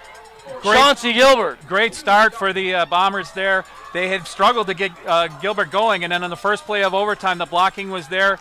He ran across the field, and they're right knocking on the door now. 1st and goal at the 2. One play, 18 yards, and they are right there. One over 1,000 yards on the season in this ball game, and we'll see. This is where they ran the sneak a couple times. It's at the 2-yard line. I'm not sure. I mean, why not the same play, right? Do what Haverling did.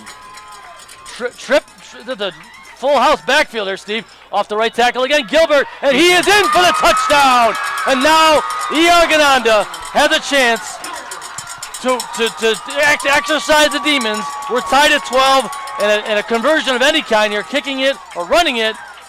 What are they going to do, Steve? I think they're going to put it on the foot of Manny Sepulveda. I think he's coming out onto the field. Really? And I think that's, if you're more comfortable with that, they've done it all year. The success of running the ball in the second half would make me wonder, maybe we just go power again here.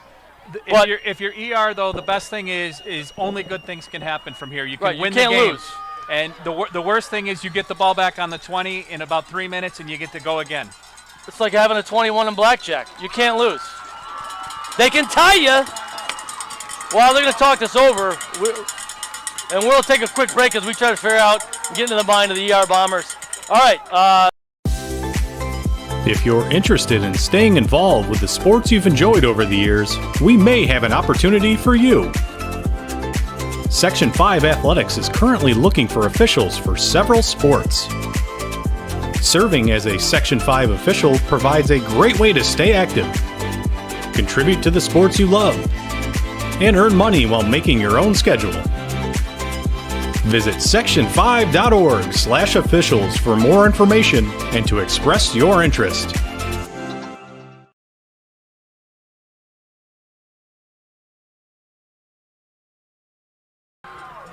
We're back, Section 5 Class C Championship. The ER Gananda Bombers are going to try to kick this extra point and kick their way into a championship for the first time in 9 years and to avenge a loss in the 2015 championship game to Haverling. Manny Sepulveda, he missed. He had one blocked. I would say he missed it. He had a PAT kick blocked earlier in the second half, and here we go.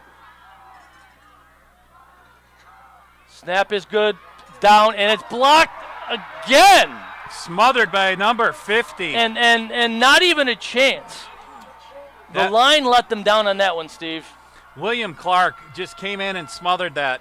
It looked like the snap from number 8, Carter Lathrop. Carter Lathrop's the quarterback, and he's the long snapper on extra points. The hold looked like it got down, but the blocking just wasn't there. And the great penetration by the Haverling line, and wow. We're going to play in a second overtime. 12-12. Let's do it all again, folks. Let's gear up.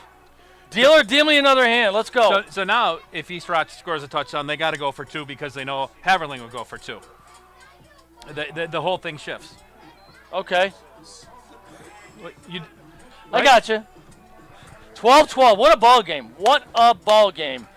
So much on the line for both teams. And that window to get back to Middletown, it gets shorter and shorter for those 2 soccer players who have played football here for Haverling. Wow. Tremendous. I'm not. They've moved the ball well on the ground. I just. We'll see what happens. You would have gone for 2. I would have tried to run the ball there. I would have tried to run the ball. Les Miles is Devo, or the part of Les Miles. I don't know. I just, they've done well on the ground in the whole second half. Yeah, we'll take a quick break. Come back. You're watching Section 5 Championship Football on the Varsity Media Sports Network.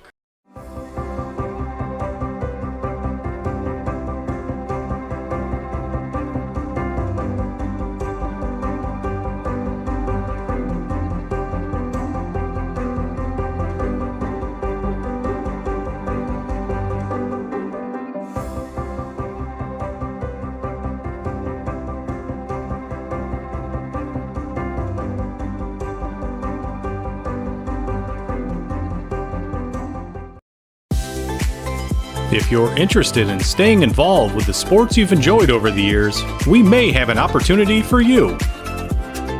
Section 5 Athletics is currently looking for officials for several sports. Serving as a Section 5 official provides a great way to stay active, contribute to the sports you love, and earn money while making your own schedule.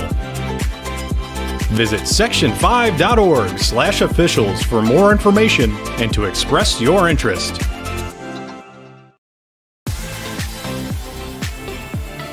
Looking for a great way to commemorate this season's sectionals? Section 5 Athletics is excited to work with Mugs & More to offer a variety of apparel options for each sport and each season. Items include graphics specifically developed to feature the sport and year, including items such as hoodies, hats, pants, and more. Apparel for each season is available for a limited time, so don't miss your chance.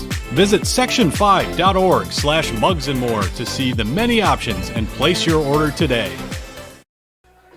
Welcome back to Caledonia Central Schools. I'm Jeff DeVeronica alongside Steve Bradley, and we are watching a fantastic Section 5 football championship game. Both teams scores touchdowns on their first possession in overtime. Both teams can't get the conversion in. Haverling tried to run it in, and E.R. Gananda tried to boot it in, and both failed. So now, Steve Bradley, as you explained earlier, now the possessions, they don't. There's another coin toss. So I thought that they were going to alternate possessions, but they've got the captains back out at midfield. So Haverling got the ball first in the first overtime. We'll see what happens here. Do we have an indication? It looks like ER won the toss again and is going to defend. So they want to have that knowledge again of knowing whether or not they have to go for one or two. And obviously Haverling doesn't really kick extra points. Right. So they can go for the win of the tie, obviously. But if you've had 2 extra points blocked kicking the ball, like I think both teams are going for 2 from here on out. So I don't know, Steve. I think East Rochester looks like they're coming out on offense. Going on the field, so yeah. I don't know if they automatically alternated or there was another coin flip. It was hard to tell, but ER offense has a lot of momentum right now. And I think after that run by Gilbert, we're going to see them continue to do what they did the whole second half. The first play of the first overtime for E.R. Gananda, Gilbert almost took it to the house, went 18 yards to the 2-yard line. We'll see what happens here. Carter Lathrop, the senior quarterback, sets Cavanis in motion. He's going to fake it, and he's going to keep it to the right side. Gilbert trying to get out and block for him. He's got some room, and he's dragged down. And a horse collar, yeah. That's unfortunate there. He could have just taken him out. Number 37. That's McCray, who's had a terrific ball game on both sides again. Didn't want him to turn the corner, and he had the corner. And again, if you're joining us late, Carter Lathrop turned into quite the runner early in the second half here. And, horse collar. So that'll be half the distance and 1st and goal. So another very productive first play in overtime. And, it kind of keeps these guys a little fresher for E.R. Gananda, too, these offensive players. Even though there's a lot of guys that go both ways, but still the momentum seems to be with E.R. Gananda, especially after a bit of a deflating kick, right? Now you get back out there, you get a great positive first play. So now it's the Haverling defense that has to stand up and see what they can do. And they've done a great job most of this game. And the Bombers have answered the bell all night. They had a tough first half, let's be honest. And they came out with energy and momentum in the second half, and they've been able to sustain it for the entire second half of the game. All the way down to the 7-yard line here. And lots of tricks in the bag here for Coach Taranjo. Just a slugfest, Jeff. It's Gilbert up the middle, and he's going to be in for the touchdown. 2 plays, 20 yards. Chauncey Gilbert with his second touchdown of the night. And the ER Bombers, ER Gananda Bombers, they're looking right now. Lathrop are talking about what are we going to do here for the extra point. They're saying 2. So now you look for the play call. The run's been really effective. Deuce is in the air for E.R. Gananda. They're going to try to put the screws here to Haverling and try to force them not only to get the touchdown, but then get the conversion. Right. And 2 chances to stop and again, we talked about it at the end of the first overtime. You had more of a choice. Here you have to get the 2 so that the worst-case scenario, you're going to a third overtime. I'm calling some sort of Carter Lathrop run here, Steve. All right. Gilbert's been good. Lathrop's been good. I think you fake the handoff, and Carter Lathrop's going to have some extra blockers. We've got some really weird motion here in front. Fantastic. This is Lathrop all day long, Steve Bradley. Quarterback draw. He's rolling out. RPO, buddy. He's going to throw it deep into the end zone. It is caught. I believe it's caught by Cavanis in the back of the. Oh, was he out of bounds? Oh, I beg your pardon. Boy, from my angle, I thought he caught that ball. Really good looking pass. Really good looking play, Steve. It was a gutsy play call, and that's the second time there's been an apparent or a controversial call down in that end zone that has not gone East Rochester Gananda's way. So they're saying he didn't have possession. Well, wow, it's great play by the D-back. So, again, now you know what you're up against. You get a stop, you win the game, and you give up a touchdown. You have to stop a third 2-point try. So well, now here we go. The punch and the counter punch. See what happens. 18-12. ER Gananda trying to win its first Section 5 title. First time I believe they've led, Steve Bradley. First time all night. Yeah. Here we go. Justin Yale, pitch left. A.J. Brott, there he is, looking left side. That's the one that scored it last time, and this one gets strung out. Couple yard gain there, and a run out of bounds. That's number Hunter Groh. Right, and Bratz has shown great patience on his carries tonight. Again, it looked like there was good penetration by the Bomber defense. He's needed to, right? Miles Cavness had a shot at him. Bratz was able to elude that tackle, pick up 2 yards, and as we've seen with Haverling all night, they 2 or 3 yards, they're comfortable with that. They just line up and run another play. 2nd and 8, remember. 2nd and 7. They can get a first down, or they can put it in the end zone, or they can get stopped. We'll see what happens. ER Gananda defense has played big all night long, and they need to come up a couple more plays. Up to the up back. That's Damian Hall. Tries, bounces it out left side. Can't get it done. A host of tacklers. I think he was met first there by Caleb Wilcox. Yeah, nice job by the strong safety coming up, filling the hole, and stuffing that thing. Yeah, he set the edge there, and he just squared up with Hall and was able to meet him right at the point of attack, Jeff, really, and just minimize that play. So now 3rd and 8. This is where it gets a little trickier for Haverling. They're not as comfortable with these longer downs and distances. 3rd and 8. You can see the ER Gananda kids waving their arms, trying to get their crowd into it. The faithful from ER Gananda are here, and then you hear the cowbells. They are up and at it. All right. And now it's shotgun time for Justin Yale. We got McCray at the near side of the field in the wing back position. And you got position. Bratz in the backfield, too. He's going to look. We got a blown dead here. Pre-snap. We've had a couple of procedure calls against Haverling. And what do we got, Steve? It looks like a timeout, Jeff. Timeout, East Rochester Gananda. Interesting. Well, and I think that the alignment was a different formation than they've seen. And we'll talk about this big 3rd down when we come back from the break. You're watching the Section 5 Class C football finals on the Varsity Media Sports Network. Pittsford Pub and Grill is open for lunch and dinner 7 days a week. Located at 60 North Main Street in Pittsford, you can dine in or use our convenient curbside pickup option. Our 15 TVs offer plenty of entertainment, including a variety of sporting events. We offer daily specials and a great Friday night fish fry. You can also contact us to book your holiday party now. Check us out at thepittsfordpub.com. Welcome back to the Section 5 Class C Championship football game, live from Caledonia-Mumford. Jeff DeVeronica and Steve Bradley. We have witnessed a fantastic ball game. Here's the table. We got 3rd down and 8.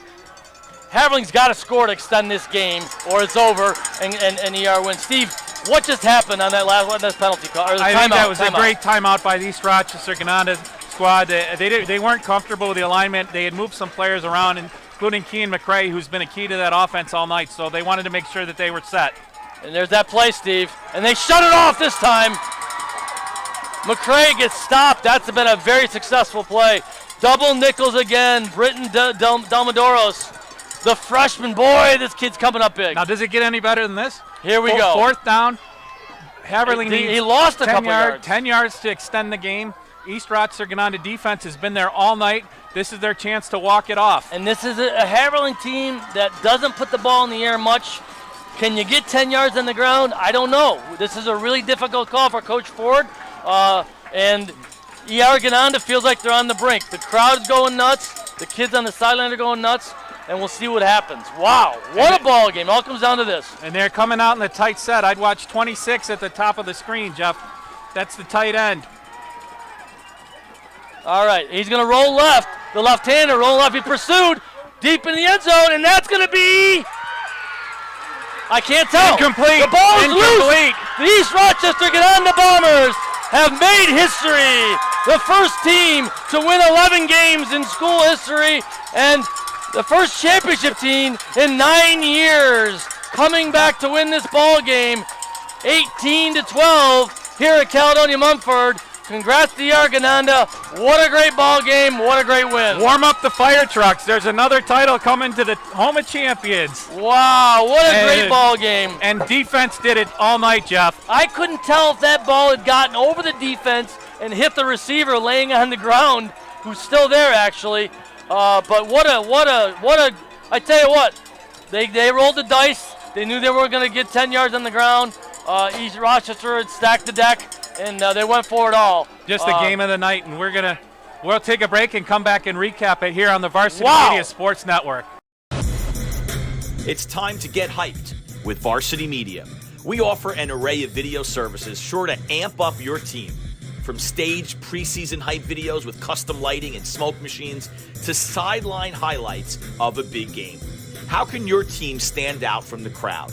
Contact Varsity Media today and let us tailor something your squad will never forget. These are the best times of your life. Capture them in the most creative ways possible with the sports leader, Varsity Media. If you're interested in staying involved with the sports you've enjoyed over the years, we may have an opportunity for you. Section 5 Athletics is currently looking for officials for several sports. Serving as a Section 5 official provides a great way to stay active, contribute to the sports you love, and earn money while making your own schedule. Visit section5.org/officials for more information and to express your interest.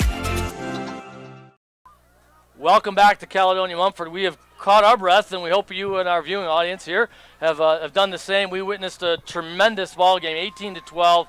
East Rochester Gananda comes away with its first Section 5 championship since 2012, their 5th overall title. Let's count them down, Steve. 1978, 1984. Look at these kids running around. It's fantastic there. We got our cameras on them. 1985 and 2012. Steve, this is let's talk about that last play because we don't have a replay, but I think the pass did reach the receiver kind of laying on the ground in the end zone, and he couldn't just bring it in. So I don't know if it really was broken up, but it just couldn't connect. Right, and they needed 10 yards. They went for it all in the end zone. Looked like they had a matchup with the tight end, the receiver on the outside. That's Colin Coots. 26 was lined up out there. And East Rochester Gananda had good coverage. It's just tough to get 10 yards when you need it. And defense was the story of the day in this game. We thought it was going to be offense, but both teams 6-6 at the end of regulation. And I think the key to the game was East Rochester offense found its running game, was able to get Chauncey Gilbert going in overtime, and then the defense was able to stay the course and make the big plays at the big times. The line came up big, gave Carter Lathrop some running room. We are going to stick right here for you, all you East Rochester Gananda fans. We're going to show you the presentation here. But they gave Carter Lathrop to get some rhythm in the running game early in the second half. You got to give credit to that East Rochester Gananda line. They opened up some holes, and then it kind of eventually Chauncey Gilbert got loose. It did, and it took some time, and I think some adjustments were made at halftime because the running game for East Rochester Gananda was stifled in the first half. They had some turnovers, and they came out in the second half, kept their composure, played a clean second half, and just really this was a heavyweight fight, and the Bombers ended up being the last team standing. Fantastic competition on both sides of the ball for both teams, and obviously hats off to the Haverling Rams, a tremendous game, and their soccer team still has a chance to win a state title tomorrow morning, but obviously it didn't turn out the way they wanted. A gritty game. They went up 6-0 on that 34-yard touchdown run by Damian Hall in the first half. ER Gananda, again, the defense, you just pointed to his name, Britton Delmadoros, the freshman was big, Hunter Groh was big, number 49. On defense, we called Jordan Richards his name quite a bit. Caleb Carpenter and Cole Rickey. He's the heart and soul. Absolutely. And, you know, again, they turned the ball over 3 times in the first half, and they're only down 6-0. Very fortunate. Talk about resilience. Talk about grit. Next play mentality, right? They hung in there. They finally tied it up on a great drive in the second half. Didn't go to the air game at all that they've done so well. I mean, think about how prolific they've been in the air this year. 23 touchdowns for their quarterback, Carter Lathrop. and they were stifled. The passing game was stifled for the last 3 quarters of this ball game. Right, and instant classic, right? This is one that both. Apologies to the other Section 5 championship football games, but we had the only overtime game. So double overtime if we're double overtime, and we're calling this the best one. And obviously, congrats to ER Gananda. Again, the number 1 seed. Jinx is now busted up. They were the number 1 seed in 15, 16, 17. Lost every time in the championship game to Haverling, 40-30. 2015, 2016, 36-34 to Kearney, and then in 2017, Calmon, Byron Burgum clipped them 27-26. So they were on the losing end of not these kids, but the coaching staff, Coach Tarango, right? I think that's where you got to go, right? Brian Tarango, Dennis Greco's, 100%. Been there since 1993. And Dennis Greco's side, offensive coordinator. Now he's the head coach. Teacher. Coach T, as he's known to all the kids in town. And, this is a long time coming for him. He got the reins of the program 4 years ago, followed a popular man in Dennis Greco, and they brought it home tonight. And, and we talked to him a couple days ago. It's a pre-interview, and he said, I really want to win this game more than any other game I've ever coached in. And that tells you all you need to know. So congrats to them, to all of them. So we're giving a couple postseason awards. It looked like Diallo Wallace was the outstanding defensive lineman in the game. A.J. Bratz, the outstanding defensive back. Who's still probably, I'm going to guess, I know he's dejected. You can tell it right there from outstanding offensive player of the game from East Rochester, Gananda, number 8, Carter. Carter Lathrop goes as the outstanding offensive player of the game. What a dream season for this young man. In August, the kid didn't know he was going to be the starting quarterback, right? And he found out he was going to be. Someone transferred. Hey, and what did Coach T tell him? Hey, he's got I've got all the faith in the world in you. You're my guy.